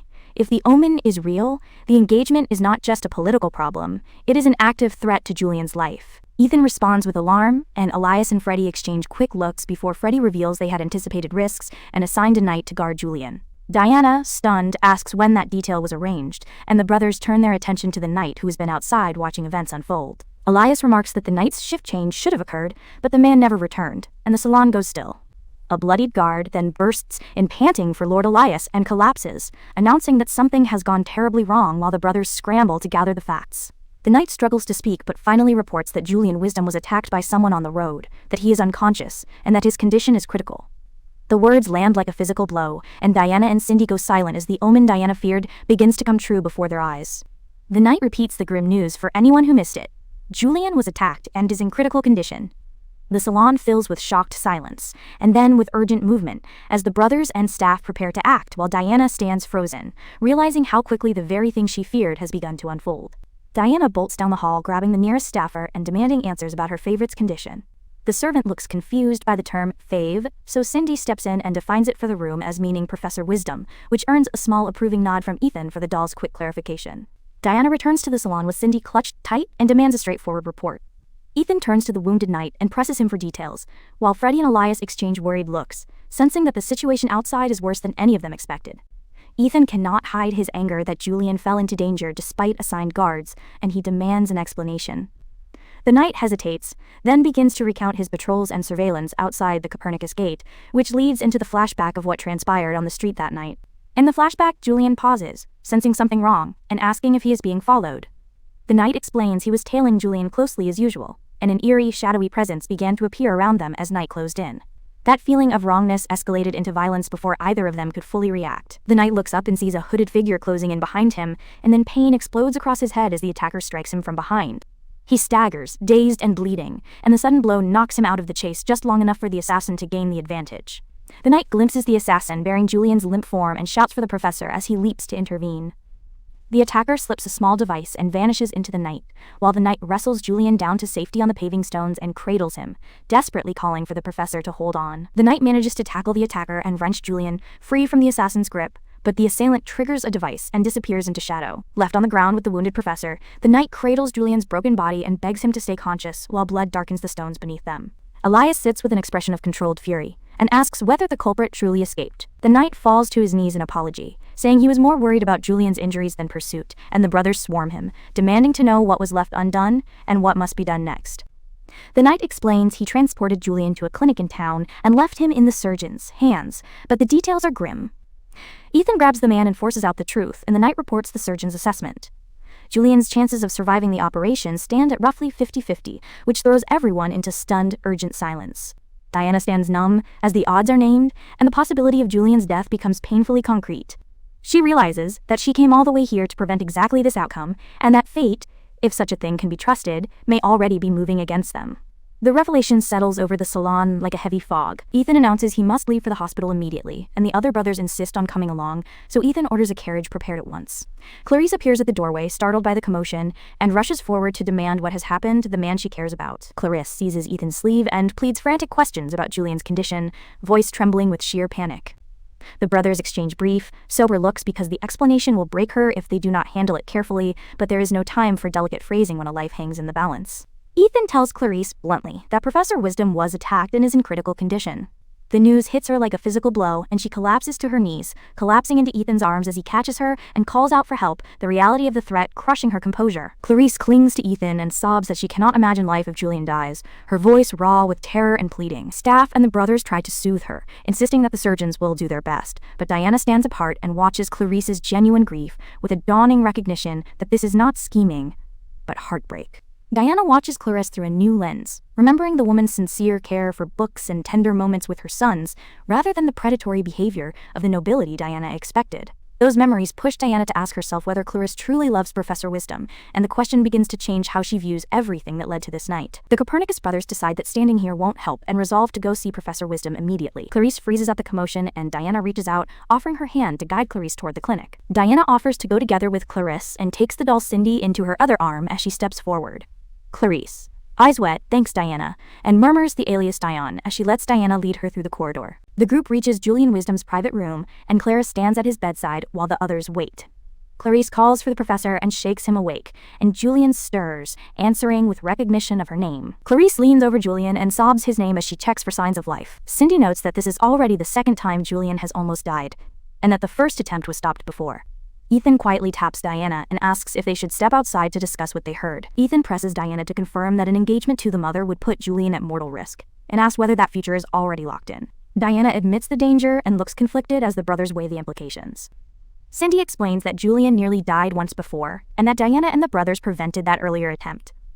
The brothers react with surprise as Freddie pieces together the memory with the witch hunt rumors. Cindy identifies Diana's mother as the woman who once tried to kill Julian, and Diana admits that driving that woman away saved his life. She states plainly that they came to split the pair to keep Julian from dying. Elias asks whether Julian's death has been prevented, and Cindy answers that it has not been averted yet. She warns that his death aura is stronger than before, and that something fatal may happen soon. Ethan suggests their grandfather could be behind the attacks, and the brothers react in alarm. Elias reasons that grandfather may oppose the engagement strongly enough to hire someone, and Diana insists that is all the more reason to break the match. A voice calls for the professor, and Julian opens his eyes, responding to Clarice. She clutches him and confesses how worried she was, while the others stay back and watch the reunion. Julian apologizes and thanks Clarice for staying by his side, and she echoes her gratitude as they share a quiet, grateful moment. Diana watches from the doorway, thinking that protecting his smile is worth any risk. Memories of Diana pouring her heart into Julian play across her mind, and she realizes he never returned that same look. Cindy reaches up and calls her name softly as Diana holds the doll closer and says nothing. Ethan tells the brothers they have a proposal to stop the count and asks for Diana's cooperation. Diana replies that she was already thinking the same thing and agrees to act against Count Montague without hesitation. Diana states the objective clearly. They must prevent anyone from killing Julian and expose whoever ordered the attack. The brothers stand with her, committed to bringing the culprit to light. Cindy asks how they intend to stop Julian from being killed and whether the brothers have a concrete plan. The brothers exchange worried looks and admit they lack full knowledge of grandfather's schemes. Ethan confesses they do not have all the answers yet, and Freddie explains that they were raised in dorms and missed much of the family's dealings. The admission makes the need to investigate more urgent. Elias recounts how, after graduation, Ethan handled the estate's affairs while the others trained or mingled. Their different paths meant they never learned the full extent of grandfather's business, and that gap now matters. Freddie mixed in society to gather gossip while Elias trained as a knight to find any weakness in grandfather, but neither uncovered clear evidence. Now they must start again from the few leads they can find. Freddie notes that if the Count had committed obvious crimes, they could have used the courts, but Ethan points out that no traces of wrongdoing appear. Cindy concludes this is the kind of threat that hides behind power and influence. Ethan explains that their earlier marriage plan was meant to remove their mother from the house, and if that plan caused trouble for Julian, they can use the fallout as part of a legal case. He urges they make strategic use of the situation. Cindy hesitates at the thought of using the execution stand, but the group agrees they need decisive proof. Diana's jaw tightens as she accepts the plan and steers the discussion toward exposing the perpetrator through evidence. Cindy pulls out a law reference and explains the legal thresholds for capital punishment, noting that most death sentences require multiple killings, but that an orchestrated attempted murder by a powerful man could meet the necessary criteria. Cindy walks them through a hypothetical court scenario where Julian's attempted murder would be treated as part of a larger pattern if evidence shows orchestration by the Count. The group listens, realizing they must build that pattern. Cindy notes that a straightforward attempt might lead only to prison time for a noble, but that ordinary people rarely act on killing impulses. The implication is that this case requires proof of intent and orchestration to be actionable. Cindy recalls Diana's old vows to eliminate rivals and admits exceptions exist where someone will act without restraint. Ethan pieces that together with the Count's power, and the group grows more certain that they face a man capable of issuing deadly orders. Ethan posits that the Count may have had people quietly removed when they got in his way, and while the brothers hesitate, they agree that it is a plausible explanation given the Count's secrecy and influence. Elias agrees to comb records for suspicious incidents, while Freddie will circulate among society women to gather rumors that might reveal attacks. The plan divides tasks between investigation and social intelligence. Freddie reports overhearing a woman crying about her brother being attacked, which immediately sharpens the group's focus and gives them a possible victim to track down. Freddie supplies a name, Marquise Cooper, as the man who was attacked and robbed but survived, giving the team a concrete lead to investigate for connections to grandfather's debts and motives. Elias confirms that Cooper is indeed the lender grandfather borrowed from, and Diana seizes on the possibility that the Count ordered an attack to silence creditors, so Ethan insists they investigate every recent incident thoroughly. Ethan delegates tasks, telling Elias to check recent incidents for links to the Count, and asking Freddie to keep talking to society women for corroborating gossip. Both accept their roles and move to work on the leads. Ethan entrusts Diana with Julian's safety and formally asks Diana and Cindy to assist him in the investigation, offering his hand in alliance. Both women accept and prepare to play their parts. Diana agrees without hesitation, and Cindy affirms her support, sealing their partnership with a firm gesture as the Copernicus brothers line up behind the plan. Night settles on the clinic while Clarice keeps a bedside vigil over Julian, and the team moves into evidence gathering and protection mode. Diana and Cindy take their posts to begin the lookout rounds. Copernicus knights are posted around the clinic, and Ethan outlines the bait that will draw out any assassin by letting the world know Julian survived. The knights wait, ready to move on any sign of danger. After days of stakeout, Cindy suddenly spots a figure in the corridor and calls Diana over, announcing that the person they have been watching for has finally arrived. A hooded figure slips down the hall, and Diana draws a blade to intercept, but Cindy urges restraint, reminding her that their job is to alert the knights and not to confront alone. Cindy asks what Diana intends to do, and Diana simply tightens her grip on the sword, made up in her mind, and steps toward the intruder's path with single-minded determination. Diana vows that anyone who harmed Julian will be dragged down for it, and moves to meet the threat head-on, sprinting down the corridor with her sword raised and resolve blazing. Diana bursts into the room and instantly freezes at an unexpected sight inside, the intruder's cover broken by something she did not anticipate. A second hooded agent watches from a closet slit and, seeing the pair's intimacy, decides the target survived and that he must finish the job, slipping toward Julian's bed with blade in hand. Julian and Clarice share an intimate moment that only enrages the hidden agent, who steels himself against his rising disgust and prepares to strike, despite their closeness. The intruder slips the door and lunges into the room, twin daggers aimed for Julian and Clarice as he moves to carry out the order against them. Diana meets the attacker with a raw shout and intercepts him as the couple instinctively curl into each other, while Copernicus knights crash into the doorway to help end the threat. Clarice screams, and then recognizes Diana disguised as a butler, while Diana plants herself between the couple and the assassin, eyes blazing as she confronts the intruder and shields them both. Julian asks why Diana is there and notes her disguise, but Diana snaps that such details are irrelevant and commands them to stay back, making the couple flinch and obey her instantly. Cindy watches the tense scene and mutters that Julian's timing is terrible as she remains secure in Diana's arms while the stalemate unfolds around the wounded professor. The hidden attacker slips away into the shadows and then hurls a small object that smacks Cindy, who cries out in surprise as Diana spins to face the new danger. The assassin strikes from behind and narrowly misses Diana, while the blow knocks Cindy toward the sill, but Clarice dives and snatches the doll from the air before it can fall, saving the vital witness. Julian and Clarice cradle Cindy and check that the doll is unharmed as Cindy privately notes she cannot die in her role as a reaper. Diana then grabs a wooden club and steps forward, demanding that the hidden intruder reveal themselves. Clarice and Ethan recoil with Cindy in her arms as a hooded figure draws twin daggers and asks, "If so, then what?" The assassin steps forward into the Copernicus hall, blades aimed and ready to strike. Diana crashes down from above and swings her staff, shouting that she will destroy anyone who hurts her favorite. Clarice and Ethan yell for Diana to stop while Cindy watches terrified. The assassin lunges with a dagger and mocks the hall's weak guard.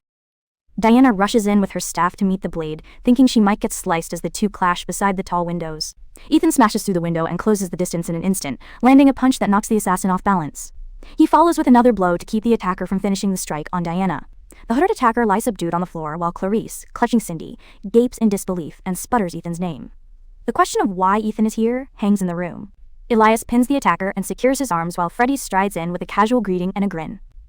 Diana stares in surprise, trying to process why all three brothers have shown up in the hall. Freddy leans over Diana and states plainly that they came to capture the assassin who tried to kill Professor Wisdom. Elias reaches for the dagger on the floor as they prepare to sort the matter out. Ethan drives the assassin's dagger blade first into the floor right next to the man's face, daring him to move. The restrained attacker trembles as Ethan delivers a cold line about sending him straight to hell. The assassin begs that he only accepted the job because someone paid him a fortune, and insists he would not target nobility for free. Elias tightens the restraints and orders the man to name who hired him. The attacker loses consciousness under Elias's control while the family assembles in shock. Clarice demands to know how someone would hire a hitman to kill Professor Wisdom, struggling to accept the betrayal. Clarice turns the question on her mother and asks whether she wants their grandfather to face execution for commissioning the hit. The room goes still as the family confronts the possibility of condemning one of their own. Elias confirms what the evidence shows, that their own grandfather directed the hit on Professor Wisdom. Clarice can only whisper no way as the accusation lands and everyone in the hall absorbs the enormity of the claim. Ethan reassures them that they already gathered enough evidence to take action and that witnesses back up their claims. Clarice and Diana exchange stunned looks as the brothers present their case with quiet confidence. Freddy points out that the assassin was clumsy enough to be caught in the act, which gave them the opening they needed. He then asks their mother what she wants them to do next, leaving the final decision to her. Elias proposes turning the assassin over to the authorities for commissioning Professor Wisdom's assassination and tells Clarice they will leave the final decision to her. She folds her hands and admits she does not know what to say. Count Montague steps into the hall and asks what is going on, drawing every eye. The brothers form a quiet circle around the fallen man as the old patriarch takes in the broken window and the evidence at his feet. Clarice manages a trembling father as the Count hears the accusation and smiles with amused disdain, calling talk of his execution an amusing notion. The brothers brace themselves, ready for confrontation. Montague bellows that no one will execute him and that the accusation is ridiculous. Surveying the restrained attacker with contempt, he moves to assert control and signal his own men.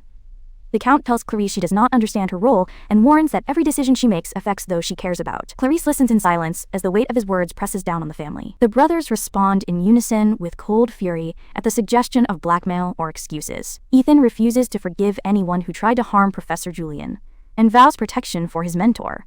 Elias tells his grandfather that his schemes are vile and make him sick even if he is family. Montague smirks and says everyone should be thanking him, doubling down on his arrogant stance. Montague brags that the triplets, status, ability, and looks are all products of his influence, recalling their schooling and training. His words aim to remind the family who holds power and patronage. The Count orders his guards forward and shouts that everything people admire about the children comes from him. Armed estate guards storm in, blades raised, to back their lord's claim. Elias meets the first guard's blade with his wooden practice sword and blocks cleanly. Freddy parries and sidesteps another attacker, while Ethan uses a heavy book to drop a charging guard in one brutal strike. Diana strides straight toward Montague despite the guards, drawing Ethan's shocked protest that she should step back because she is a lady. The brothers tense, expecting the confrontation to escalate. Diana does not hold back and kicks the Count in the face hard, calling him an obsolete bastard and demanding he shut up. The sudden, brutal attack freezes the guards and leaves Montague reeling on the floor. Cindy squeaks in surprise as Diana physically dominates Montague, forcing him flat on his belly and keeping a knee or hand on him to ensure he cannot rise. The family stands stunned at the shift in power. Clarice calls out father as Montague groans in pain on the floor and slips in and out of consciousness. Two estate guards lunge toward Diana in outrage, and Elias moves up with his wooden sword to protect her. Elias executes a flurry of precise cuts with his practice sword that disarms and fells the guards one after another. Freddy applauds in approval at how efficiently the attackers are neutralized. Montague snarls from the floor that they cannot get away with this, and Diana answers with another merciless stomp to his torso. The brothers and Clarice watch, whispering that her retaliation is brutal and unrelenting. Diana leans over the defeated Count and tells him in no uncertain terms that he tried to kill her favorite person, and that she will personally see him sent to hell. Montague stammers and struggles for words under her fury. Later in the drawing room, Diana pours tea while the brothers sit and listen. Ethan opens a dossier and lays out the pattern of crimes and witness names that connect Montague to assassins and con artists. Elias points to the recent mysterious deaths of several nobles and asks Montague point-blank if he was behind them. The Count shrieks nonsense and demands to see proof, eyes darting as he lies on the floor. Ethan unfolds a list and reads the names aloud, saying they are assassins and con artists hired by Montague. The old man pales as the list makes the connection impossible to ignore. Freddie leans in and says they have their own sources, and that a bit of digging put all of Montague's dirt squarely in their laps. The Count trembles on the floor as the brothers close ranks around him. Freddie praises the Count for having taught them well, then says that lesson included the art of eliminating those they hate. The polite words carry the clear implication that they can act on what they learned. The three brothers loom over Montague with a hard, menacing presence and tell him they can do anything now. Montague scoffs and asks who would believe their story, still trying to bluff his way out. Elias motions, and the Capitol Guard files into the hall, shields and standards at the ready. The captain addresses Lord Copernicus and requests his testimony and cooperation regarding the string of noble disappearances and sudden deaths. The Capitol Guards grab Montague and haul him to his feet while he raves and threatens to kill them all. Professor Julian wraps Clarice in a relieved embrace, and Cindy, watching, decides this outcome will do. Diana grits her teeth as Julian holds Clarice, the sight striking something in her. The three brothers share a knowing, determined look and begin to coordinate their next move in almost playful secrecy. Cindy thinks she senses a different kind of storm coming and retracts her earlier thought. The scene moves to the Copernicus drawing room where the brothers and Diana reconvene over tea, and Diana pushes a service cart forward. Diana pours tea into delicate cups while Cindy looks on from the table. Ethan asks what Diana wanted to discuss and says he hoped they could strengthen their bond as siblings, which leaves Diana blinking in confusion. Freddie points out that, with obstacles removed, a marriage between their mother and Professor Wisdom would make the brothers and Diana step siblings if it happens. Diana snaps back fiercely that she will not allow such a marriage. Diana clarifies that she only intervened to prevent their father from being killed, not to get their mother and the professor married. When Ethan asks if she is against the marriage, she answers yes, without hesitation. Ethan admits they really want the marriage and says they will not give up easily. He then proposes settling the issue with a contest, a plan the brothers present with confident resolve. Elias addresses Diana directly to draw her attention, and she looks up, startled by the shift in tone. Cindy feels the sudden surge of competitive energy in the room and wonders where it is coming from. Ethan asks whether Diana will approve of the marriage if they win the contest, which shocks Cindy and Diana. A quick image of Professor Julian and Clarice embracing flickers in Diana's mind and complicates her reaction. Diana cuts to the chase and asks what exactly she would get out of approving the marriage, putting the negotiating table on the line. The brothers lean in, ready to state their terms and make the contest official. Diana proclaims that she cannot picture a scenario where she loses the contest, and Cindy notes she has abandoned any timid act. Ethan lays down the condition that if Diana wins, they will give up trying to marry their mother to Professor Wisdom, and Diana answers that she accepts. Ethan and Elias stride into the opera lobby with confident smiles, making it clear the contest has begun. Diana asks what the challenge is, surprised by how quickly they move. The brothers exchange a knowing look and unfurl a rolled parchment as the rules are about to be set. Diana freezes, trying to process the formal start of the approval contest and what the parchment will demand of her. Freddie takes Diana's hand and leads the way, declaring they will prove whether the triplets are worthy of becoming her family. He frames the contest as a test of the brothers' sincerity and readiness. Diana looks up, startled by the directness and the challenge now resting on her decision. Diana calls for more detail, demanding specifics about the contest format. Cindy the doll trots forward, asking what the brothers are scheming with wide-eyed suspicion. Ethan and Elias trade amused glances and keep the contest details deliberately vague, confirming only that the challenge will proceed immediately. Cindy studies the look in the brothers' eyes and wonders what they are planning as the trio moves out into the city. The group slips into the capital's fashionable quarter, the first rounds of the contest set to play out at refined venues from the opera to galleries and restaurants. The doll remains suspicious but curious about how the plan will unfold. At a boutique, Freddie steps back to appraise Diana in a green off-shoulder dress he picked out as part of the date. Diana wonders aloud why she is dressed like this, clearly out of her element. Freddie praises the choice, calling it not bad as he sets the tone for the first formal stop on their curated outing. Freddie extends his hand and announces this will be a date to prove he is worthy of joining Diana's family circle. He frames the outing as evidence of their sincerity toward Professor Wisdom and Diana. Diana reacts with blunt surprise, alarmed that a simple date has been turned into a formal test of family suitability. The pair sit front row at the Grand Opera as the performance begins, Freddie explaining he chose the finest art and prime seats to impress. Diana accepts the cultural stop, though her attention already seems divided between the music and other details unfolding around them. During the performance, Diana admits she'd rather be sharing the show with her favorite person, a comment that catches Freddie off guard. From an upper box, a noblewoman spots the pair and wonders who Diana is, deciding in that moment to intervene and stake a claim on Freddie's attention. Freddie steers the date to the City Art Museum, promising masterpieces from across the globe as the next cultured stop.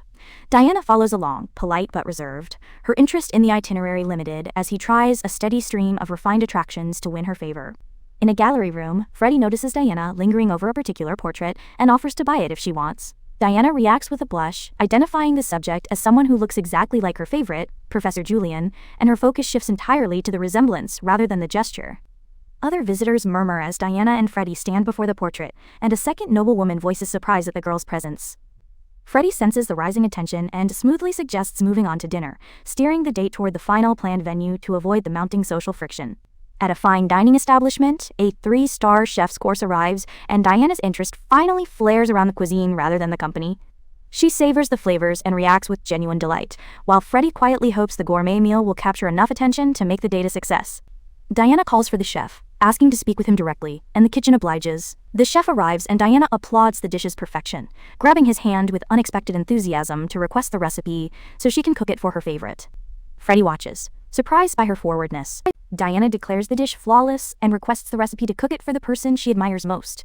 The chef promises the recipe with excitable pride and hurries away to prepare it. Freddie realizes her focus has shifted entirely to creating something for Julian, not the romantic attention toward him. Diana leaves the restaurant with a card labeled Secret Recipe and announces she must practice immediately so her favorite can taste it one day. Freddie swallows disappointment as his polished date plan fails to win her primary attention, but he quietly notes the unexpected result with rueful acceptance. Freddie thinks back to how easy it usually is for simple gestures to make admirers swoon, and recalls countless offers and gifts from fans. He contrasts that with Diana, who keeps focusing on recipes and food and worries his usual charm won't work on someone who cares about different things. Watching Diana eat quickly, Freddie seizes a small opening and leans in to point out a tiny crumb on her cheek, using the moment to create a soft, intimate gesture. Diana startles at the close contact, pausing as the unexpected familiarity hangs between them. Diana flushes deeply and stammers an apology, clearly embarrassed by the sudden closeness. Freddie pulls back, surprised at how strongly she reacted and struck by how the expression reminds him of something sincere and childlike from her past, a small crack in her composed exterior.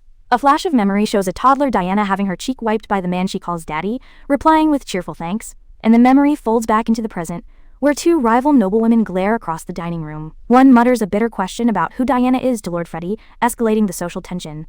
A noblewoman approaches their table with sugary surprise, pretending coincidence as she greets Freddie. He stiffens awkwardly while Diana continues eating, unfazed by the interruption. The sudden arrival forces a strained social moment, as the suitor tries to reclaim attention. Freddie senses the social triangle turning strange as the rival women press their claims around their table. Diana watches in silence, fork paused while he stands polite and constrained, registering how odd it is that his usual admirers have become so aggressive in public. The two noblewomen quickly escalate from flirting to confrontation, one lunging forward with giddy affection while the other lashes out in possessive fury. Freddie raises his hands to calm them, but the argument spirals as each insists she alone deserves his attention, turning the restaurant into a messy spectacle. Freddie tries to call for calm, hands outstretched between the two bickering women, but they pay him no heed. He laments that this disruption comes just when he hoped to make progress with Diana, watching as the rivals' fighting threatens to ruin the date entirely. Diana samples her steak and considers that it might be too salty for her favorite, already thinking to adjust it with spice and lemon. The rival ladies glare at her, but she remains composed, mentally refining a version she plans to cook for Julian rather than engaging in the petty competition around her.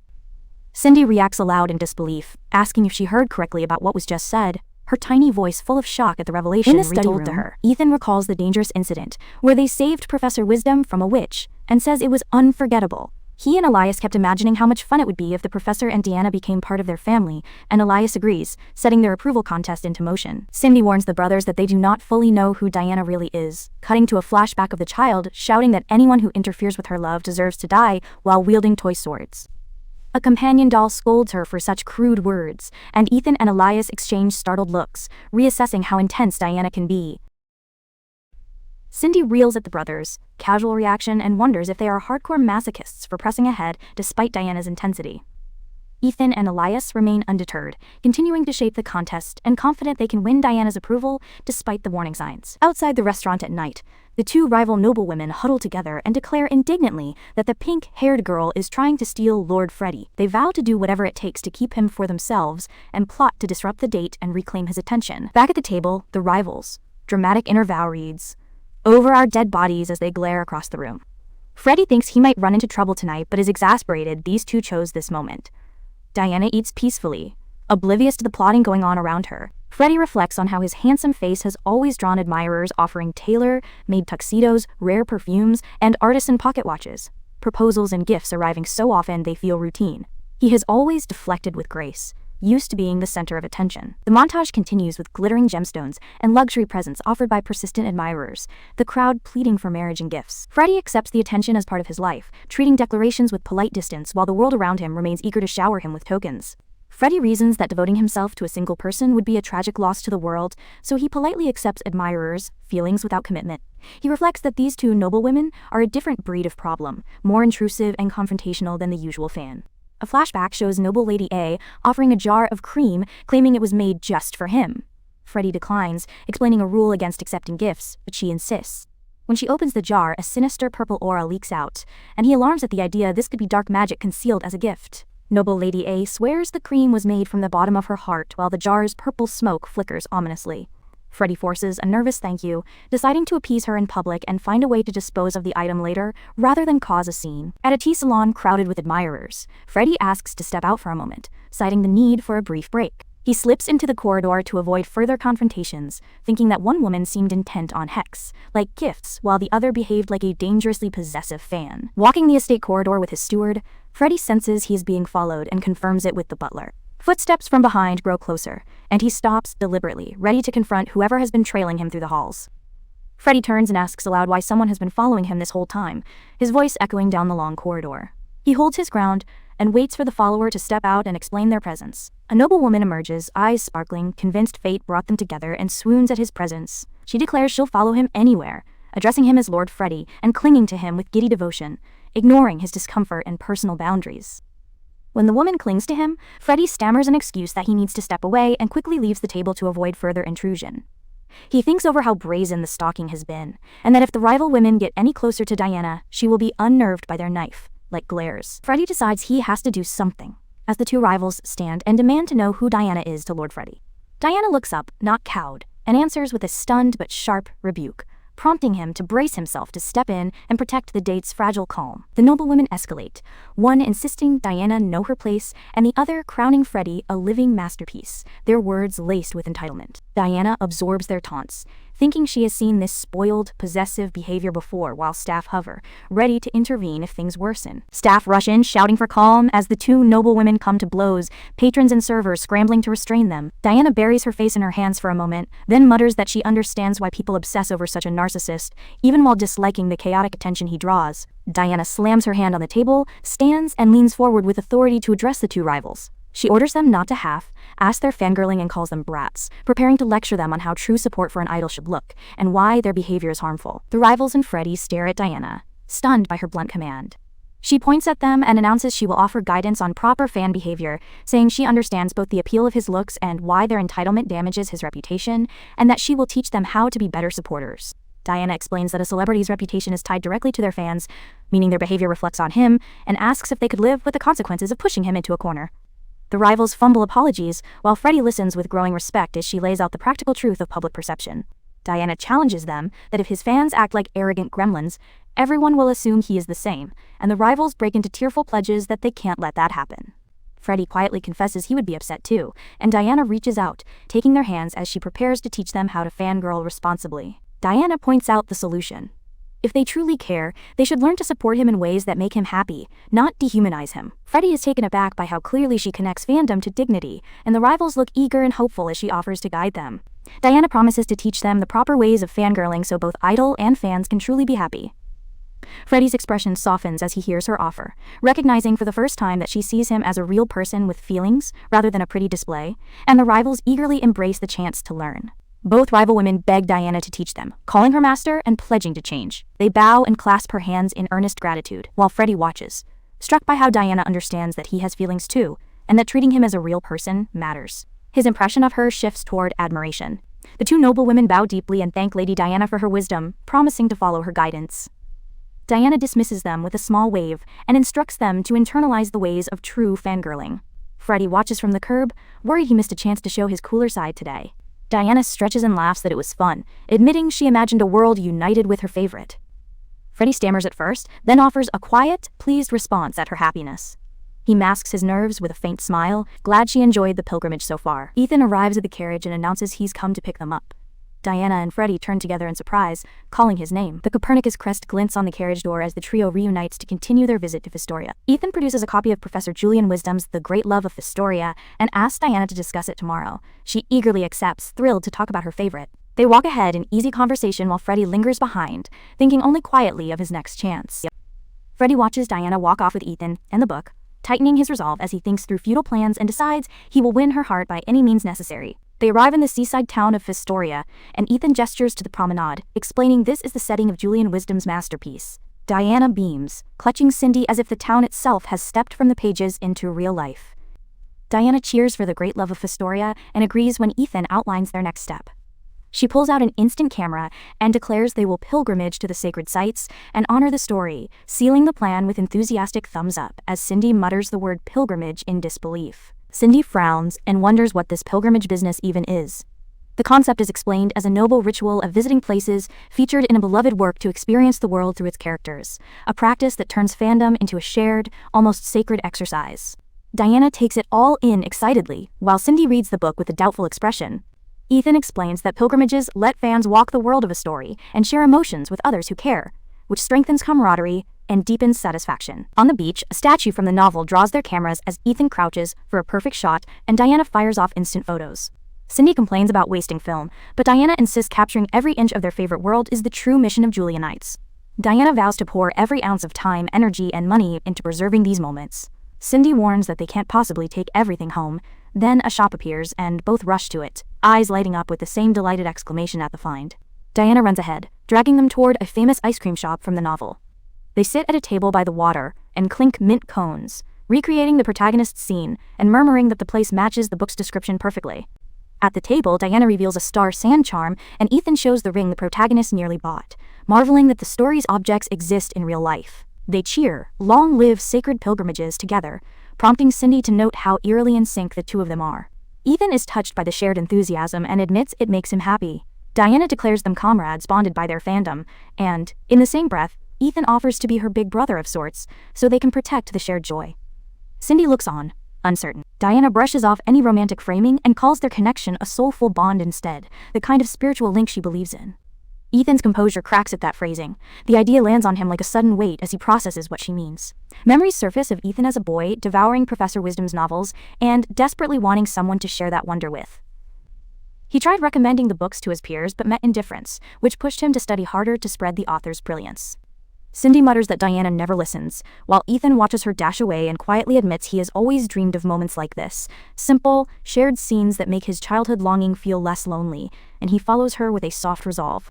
By 3, he had read every wisdom novel in the manor library, and begged for someone to share his awe. Attempts to recruit classmates and siblings failed, leaving him to wonder whether he simply lacked the skill to convey the author's greatness. At 10, he earned a place at an elite academy and hoped at last to find peers who shared his devotion. The academy's grand halls promised inclusion, but the dream of easy companionship would soon prove fragile, as classmates preferred other pursuits. Peers scoffed at novels and headed for the sword yard, leaving Ethan to his books.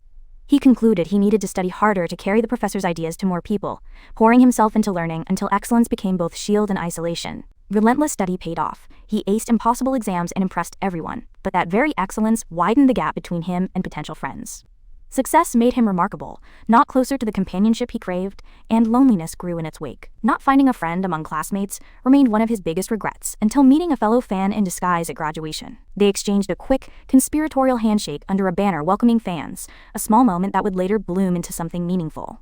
Back in Fistoria, Diana asks if he has film left, and warns he'll regret missing this view, then grabs his hand and pulls him onward.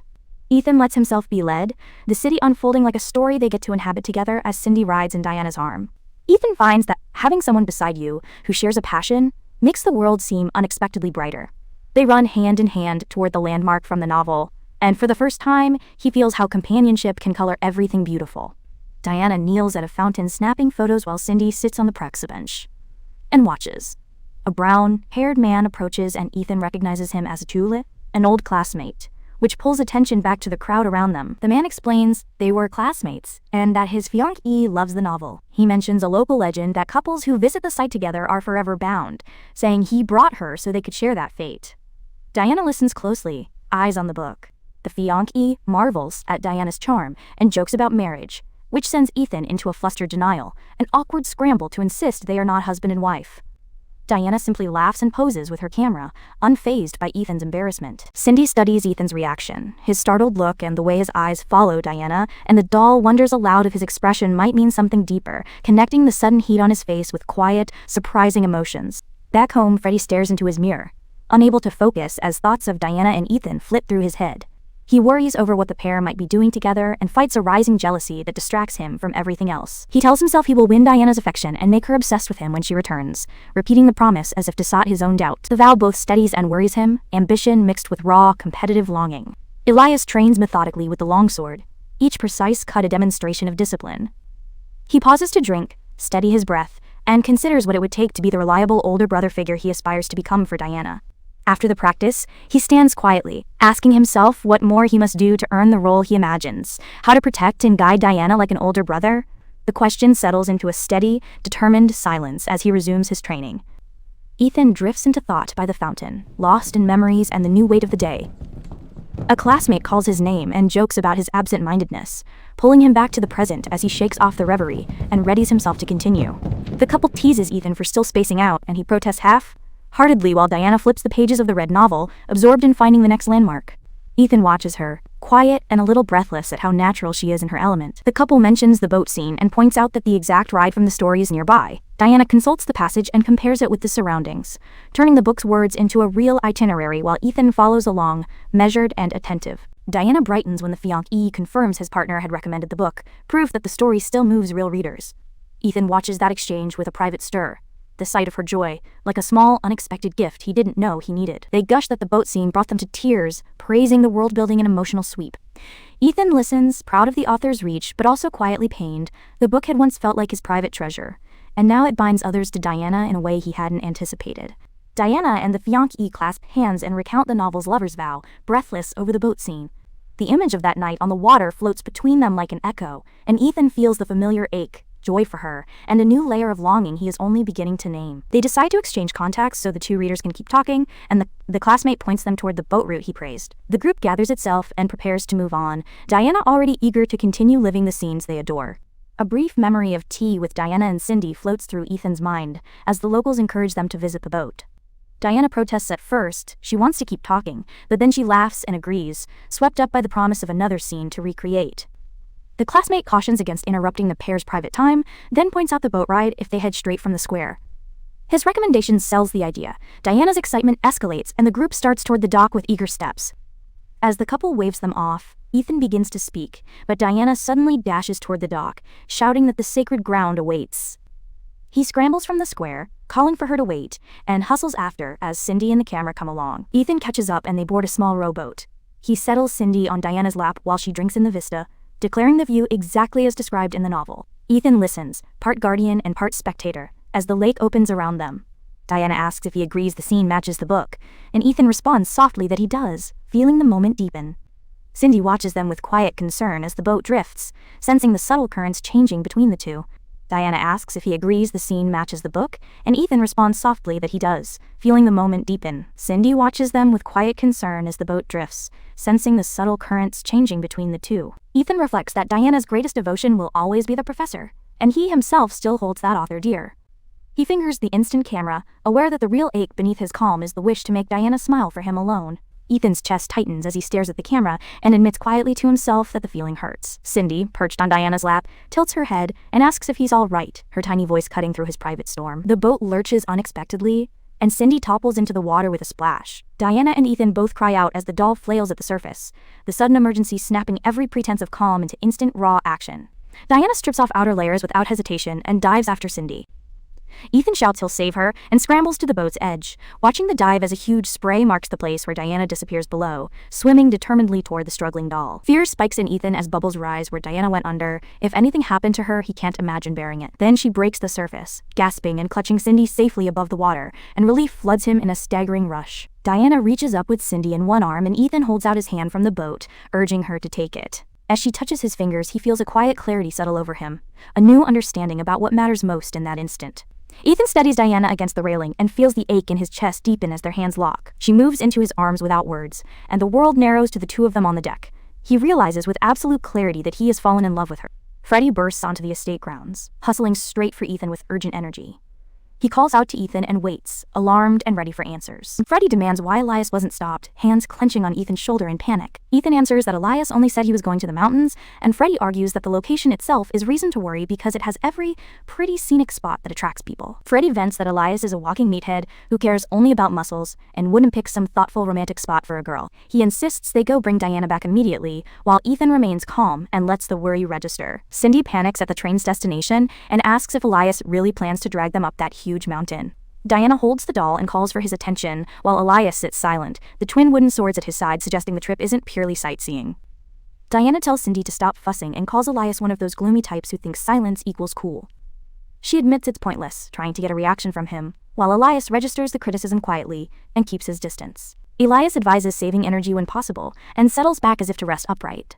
Diana barks at him in disbelief, demanding to know what's wrong with him, and then doubles down when he stays quiet, unable to rattle his composed silence. Diana orders the gloomy silent loner to answer her question before he dozes off, Cindy watching with a serious little face. Elias gives no immediate reply, forcing Diana to keep up the assault of demands until he finally responds on his own terms. They step off at a stone fortress at the mountain's base, and Diana stares in disbelief at the training center sign. Elias stands ready with his wooden swords, while Cindy reports the place is a special training ground for knights. Diana insists knight training grounds should be near the royal castle, citing her father's novels as if quoting a rule. Elias points out the mountain's benefit: thinner air forces, deeper, more efficient breaths, which makes training there physiologically effective. Elias explains that the altitude allows movement to become more efficient than on standard ground. Diana asks what's next, and Elias moves to draw a practice sword, signaling the lesson is about to begin. Elias tells Diana her sword technique has clear weaknesses and that he will correct them. She snaps back, offended and defiant, and he calmly replies that proper instruction is necessary if she truly wants to master swordsmanship. Elias sets the sword in her hands and says he will teach what he knows so she can defend Professor Wisdom if needed. Cindy protests that Diana needn't fight and that knights or Elias himself could handle danger, leaving Diana to consider the cost of stepping into combat. Diana's eyes light with the perfect idea, and she pictures herself protecting her father, imagining Julian's praise as she charges into imagined attackers. The mental tableau fuels her resolve to learn, even if the scene is purely a fantasy of valor. In Diana's daydream, the sword strikes scatter foes and Julian embraces her with approving words, a fantasy in which she'd gladly walk through fire for her father's sake. The imagined reward tightens her determination to train. Declaring that becoming her favorite's protector is the perfect role, Diana swings hard and Elias parries effortlessly. She vows to learn every so-called skill he has while he calmly meets each attack and guides her through corrections. Diana demands that Elias prepare himself for her full effort, and he questions whether that attitude suits someone accepting help. When she stands firm, he agrees, and they begin the lesson right away. Caught off guard, Diana blurts that Elias's smile is kind of cute before steeling herself and launching into practice. He draws his wooden sword and assumes a measured stance, signaling the spar will be immediate and serious. Diana drills swings and footwork as Elias watches each motion critically, Cindy enthusiastically mimicking with a little club. Elias points out that her grip is weak and steps in to correct her hand placement. Elias moves behind her and sets Diana's hands, showing exactly how to hold the sword. The closeness makes her blush, and when she mutters a quiet thanks, he steps back to observe the change in her stance. None.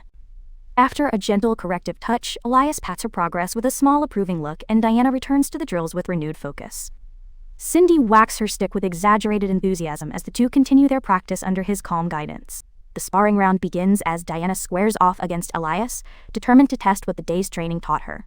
Elias assumes a patient guard, while Cindy watches from a safe distance, eager for the exchange to start. Diana lunges in full force and declares she won't hold back, and wooden swords collide in a flurry of strikes. Cindy watches wide-eyed and calls the whole thing amazing as the rapid exchanges continue. Their movements sync like a rehearsed action sequence, Diana executing parries and feints with surprising sharpness after only a few hours of training.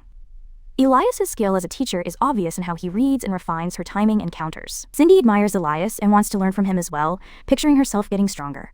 Diana missteps and starts to fall toward a rock, and Elias reacts instantly, reaching out to intercept before she hits her head. Elias rolls Diana out of harm's way and ends up straddling the gap with her cradled against him, their faces now dangerously close. Both pause at the sudden intimacy, the moment stretching long and wordless. For a heartbeat, they remain locked together in the quiet after the save, neither speaking as the echo of the moment settles. The carriage of silence says more than words could. Elias helps Diana to her feet and checks if she is hurt while Cindy scurries closer, worried. Diana insists she is fine, though she sounds uncertain, and she orders him to let go even as she leans slightly on him for balance. Diana sways and Elias asks if she is hurt, leaning in with steady concern. She brushes it off as dizziness, embarrassed, and he continues to support her firmly as she hides the worry behind a quick smile. Cindy calls out that dizzy hardly explains it, while Elias effortlessly lifts Diana in a cradle carry and starts toward the gate. Diana squawks in indignation, demanding to know what he thinks he's doing as he walks with purpose. Elias carries Diana down the forest path while Cindy hurries along behind them. Diana, still lightheaded, asks where they're going, and he gives no immediate explanation, his focus fixed on the route ahead. They arrive at a hidden hot spring clearing, where macaques soak in the steaming water, a secluded bath beneath the trees.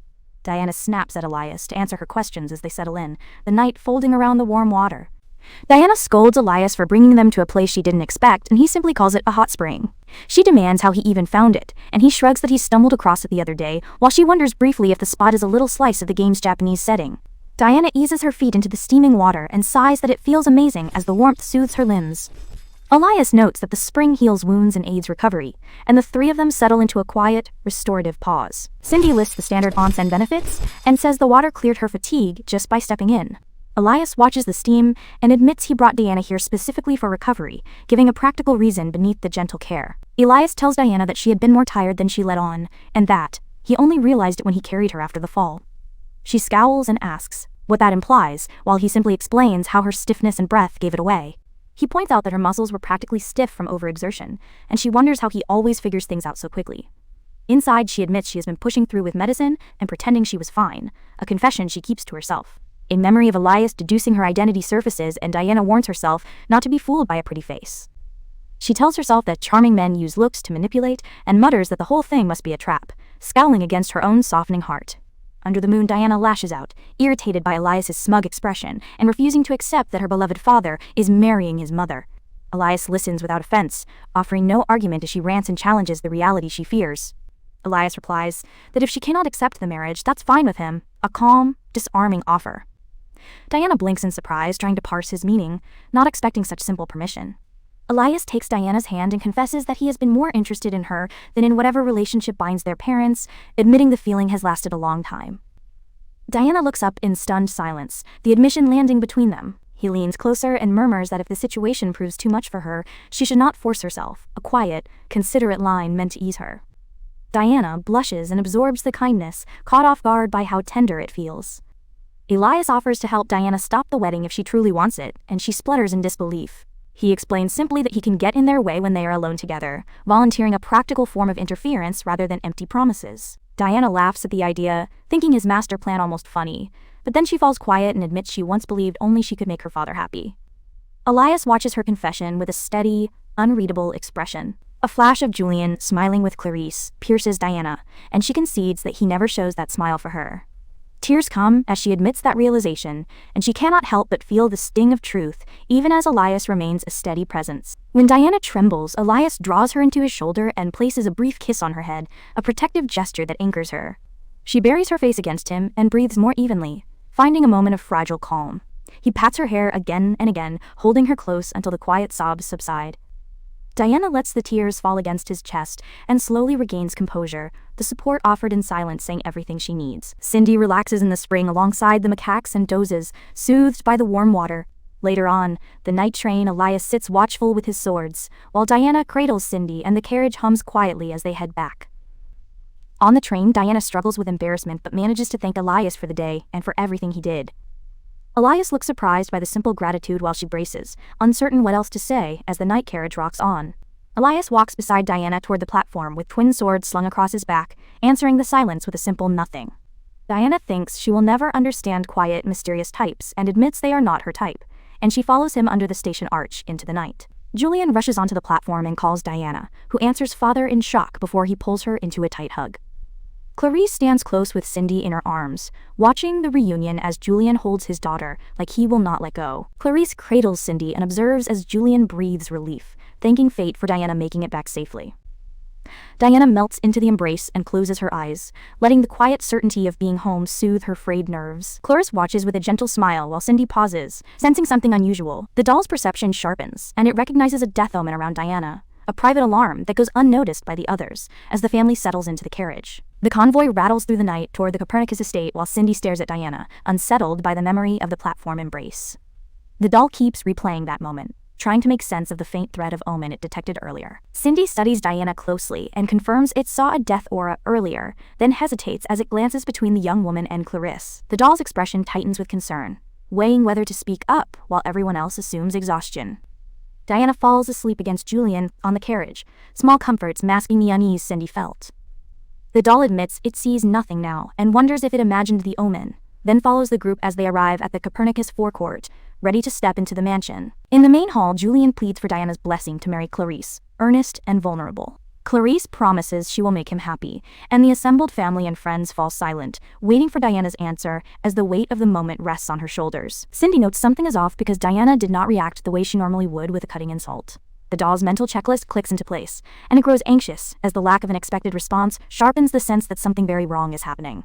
Diana begins to tremble and cry without explanation, and Julian reaches for her, asking why she is upset while Clarice watches in concern. The question hangs in the air, but the tearful girl's answers refuse to come easily as emotions overwhelm her. Diana abruptly turns and runs from the main hall, leaving Julian and the others stunned as they scramble to follow. The family rushes after her through the mansion corridors, the previous warmth replaced by a sudden, urgent panic. She sprints down the long corridor, the motion a release for the flood of feeling she cannot keep inside. Diana reaches the carved library door, unlocks it, and slips into the quiet stacks, seeking solitude where she can finally give voice to the pain she has swallowed. In the great library, Diana stumbles between towering shelves until she finds a section filled with Julian's books and small mascot dolls. She pulls out a treasured volume, presses it to her chest, and breaks into helpless sobs, the grief of a past life and the present colliding. Kneeling on the mezzanine, Diana clutches the book to her chest and repeats that no one truly understands how she feels. The library echoes her solitude, and she whispers that her favorite things and her devotion have cost her more than anyone realizes, sinking into despair. Voices at the library door call for Diana, and Julian and Clarice enter to find her withdrawing into herself. They stand at the threshold, uncertain, while she clings to the book and listens, the small group bracing for the reason behind her sudden collapse. Memories of a past life surface as Diana remembers working through sleepless nights to protect someone she loved, hustling at a merch booth and in kitchens. Those sacrifices are the backbone of her devotion, and the weight of those recollections brings fresh tears even in the quiet present. The flashback shows Odo Kareha pushing through exhaustion and pain, driven by the simple joy of seeing him smile. Posters and dolls of Julian on a bedroom wall remind her why she kept going, and the past and present knit together as Cindy watches Diana with growing alarm. Kareha's confession echoes that he was her reason to live, and that she could talk about him for hours. The people gathered in the library absorb the depth of that devotion, and feel the unexpected intimacy of who Diana was before she was reborn. Diana puts the cherished volume down and lets tears fall onto its cover, admitting she believed her role was to support him so he could continue existing. Now that he seems able to stand on his own, she fears he will no longer need her, and that fear stabs deep. Julian comes up behind Diana and wraps his arms around her, telling her there is no way she is not needed. His words land like an anchor, and Diana looks up, surprised and softened, the grief easing for a long breath as his reassurance steadies her. Julian admits he lost the ability to trust after Diana's mother betrayed him, and that he expected anyone who drew close to hurt him. The confession is raw, setting the stage for what comes next as he holds her shoulders and moves toward the heart of his truth. He remembers Diana as a child, eyes bright as she listened to his stories and clutched a doll, and says those moments gave him the strength to keep writing. The memory explains why she matters to him in a way that goes beyond duty or obligation. Diana voices the fear that marriage will erase her place in his life, and Julian answers with a firm promise that he will not let that happen. He keeps an arm around her and insists she will not be forgotten, and she listens, trembling but holding to that vow. Clarice kneels and thanks Diana directly, saying that when Julian told her his story, she felt immense gratitude for the woman who supported him behind the scenes. Her words are simple and sincere, turning the conversation from proposal to the recognition of Diana's quiet sacrifices. Diana hears Clarice describe a life filled with hardship before she discovered Julian's books, and how those stories brought light to her and her children. The revelation reframes the marriage request as a shared gratitude rather than a transaction, and Diana absorbs that perspective. Clarice recalls rescuing herself from loneliness when she discovered Julian's writing, holding a single volume like a lifeline. That discovery is why she loves him, and she believes Diana is the reason those stories existed, a fact she honors by asking for a place in Diana's life. She tells how those stories gave her strength to raise her small family, and how Julian confessed every tale was written with Diana in his heart. His eyes, she says, were full of love when he spoke of the girl who inspired his work, and that love convinced her to ask for Diana's blessing. Clarice places her hands over Diana's and admits that as she heard Julian speak, she came to love Diana too, not as competition, but as a person she wants to cherish. The confession disarms the room and shifts the decision from obligation to invitation. Diana meets Clarice's gaze and hears the earnest plea to be allowed into her life as someone who will love her. The choice is heavy, but the sincerity of both Julian and Clarice gives Diana space to decide with more than duty in mind. The onlookers hold their breath, wondering if Diana will still oppose the marriage after hearing Clarice's story. In the hush, the family waits for her answer, and the entire room leans toward a single fragile moment where one word will shape all their futures. Diana exhales and admits she does not have a choice. The confession surprises Julian and Clarice, who lean forward with hope, and for a breath, the mansion holds a fragile promise that something close to peace might follow. She declares that if they are so determined, then she will approve the wedding, citing that a proper lady does not go back on her word. Julian and Clarice celebrate by hugging Diana at once, and she protests through laughter that she cannot breathe under their affectionate squeeze. Relief ripples through the group, but the moment turns urgent when Diana suddenly slumps as if fainting. Julian and Clarice reach for her in alarm, and the celebration collapses into a tense scramble as they try to support her and find out what is happening. Diana collapses into Julian's arms, and the family drops everything to catch her. Clarice kneels beside them, panic rising, and Cindy's internal warning blares that this is far more serious than exhaustion, confirming the omen's earlier hint of grave danger. Julian supports Diana as Cindy observes more clinically now, concluding the death omen was not a mistake and that the intensity suggests a narrow timeline. The family listens in stunned silence as the doll warns that Diana might not even have a year left to live. At the estate infirmary, a doctor examines Diana while Julian and Clarice hover, desperate for answers. The physician urges calm, suggesting exhaustion is the most likely cause, and that with rest she should recover and maybe be discharged by tomorrow. A fragile sliver of good news for the worried family. The group breathes easier and thanks the doctor, with Julian suggesting a celebratory meal once Diana is discharged. The reunion lightens the mood briefly, but Cindy is not relaxed and prepares to call the family aside to reveal the truth it has been hiding. Cindy projects a voice from an improbable place, repeating an insistence to come over here. Clarice freezes at the doll's speech, but then, trusting the urgency, follows Cindy to a quieter room off the infirmary to hear what the doll must reveal beyond the doctor's diagnosis. In the private room, Freddie sets Cindy down, and the brothers ask if it is time to disclose what they know. The doll jumps forward and prepares to speak to the assembled family, shifting an ordinary night into a meeting that will change what they understand about life and death. Cindy stands on the cabinet and asks everyone to listen calmly, promising a fuller explanation later.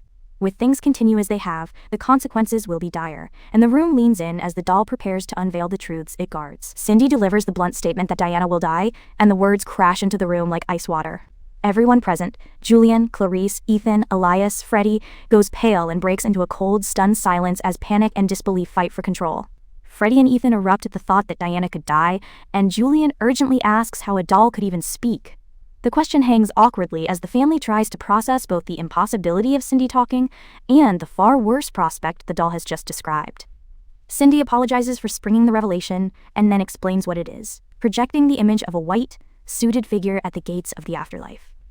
Clarice and the triplets gape as the doll identifies itself as a Grim Reaper, a role that reframes everything the family thought they knew. The doll explains that its eyes can see those approaching death, and the brothers repeat the unsettling term Grim Reaper in disbelief. Julian presses them, asking if any of this was known beforehand, and the room tightens as hidden knowledge starts to surface. The brothers clarify they only knew Cindy could sense imminent death, not the full scope of its duties, and Cindy admits it had not planned to tell everything.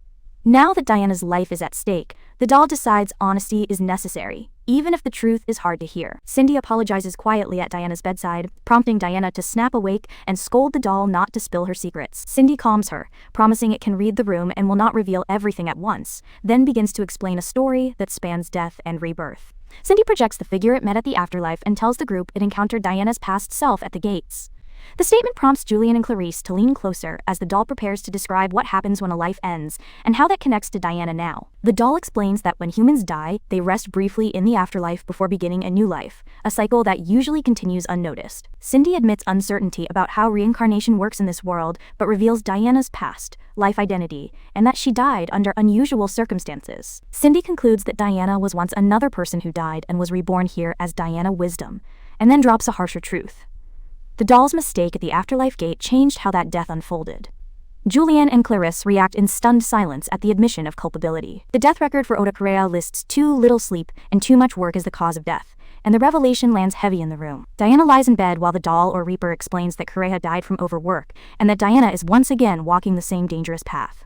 Julian and the other attendees stare in stunned silence, as the possibility that this is not an external attack, but a repeated pattern sinks in. The moment shifts from mystery to urgency, as everyone realizes the threat is Diana's own relentless routine. The silver-haired attendant insists they kept Diana from being burdened at the estate, which only makes the professor collapse into guilty shock as he imagines the truth. He reels with the thought that Diana might be sacrificing herself because of what he allowed, and his guilt becomes a physical reaction. A memory flashes of Diana smiling while she carried out household duties, and the implication forms that the quiet choices they made enabled her compulsive labor. Young Diana promises to handle the household so her father can focus on writing and research, and she follows through by taking on every domestic task. The professor, remembering how she freed him from chores, realizes that his secluded work life pushed responsibility onto her shoulders. He understands that handing off domestic burdens to Diana is probably what started the cycle that overworked her. The household clock passes midnight while Diana stays at her desk, saying work for her favorite never ends. A tiny maid questions when she will sleep, but Diana insists she must constantly monitor every detail related to her fave. The scene makes clear that this is not casual diligence, but an obsessive, round-the-clock compulsion that leaves no room for rest. Diana frames controlling the lives around her as the key to happiness, and doubles down on managing every detail by hand. The little maid begs her to rest, and even measures how many hours Diana has worked. But Diana refuses to waste a single second if it benefits her favorite. The refusal shows that persuasion and pleas will not stop her when obsession convinces her that vigilance equals care. Clarice admits she feels bad for Julian, but insists the truth must be spoken, and the group listens as memory and fact align.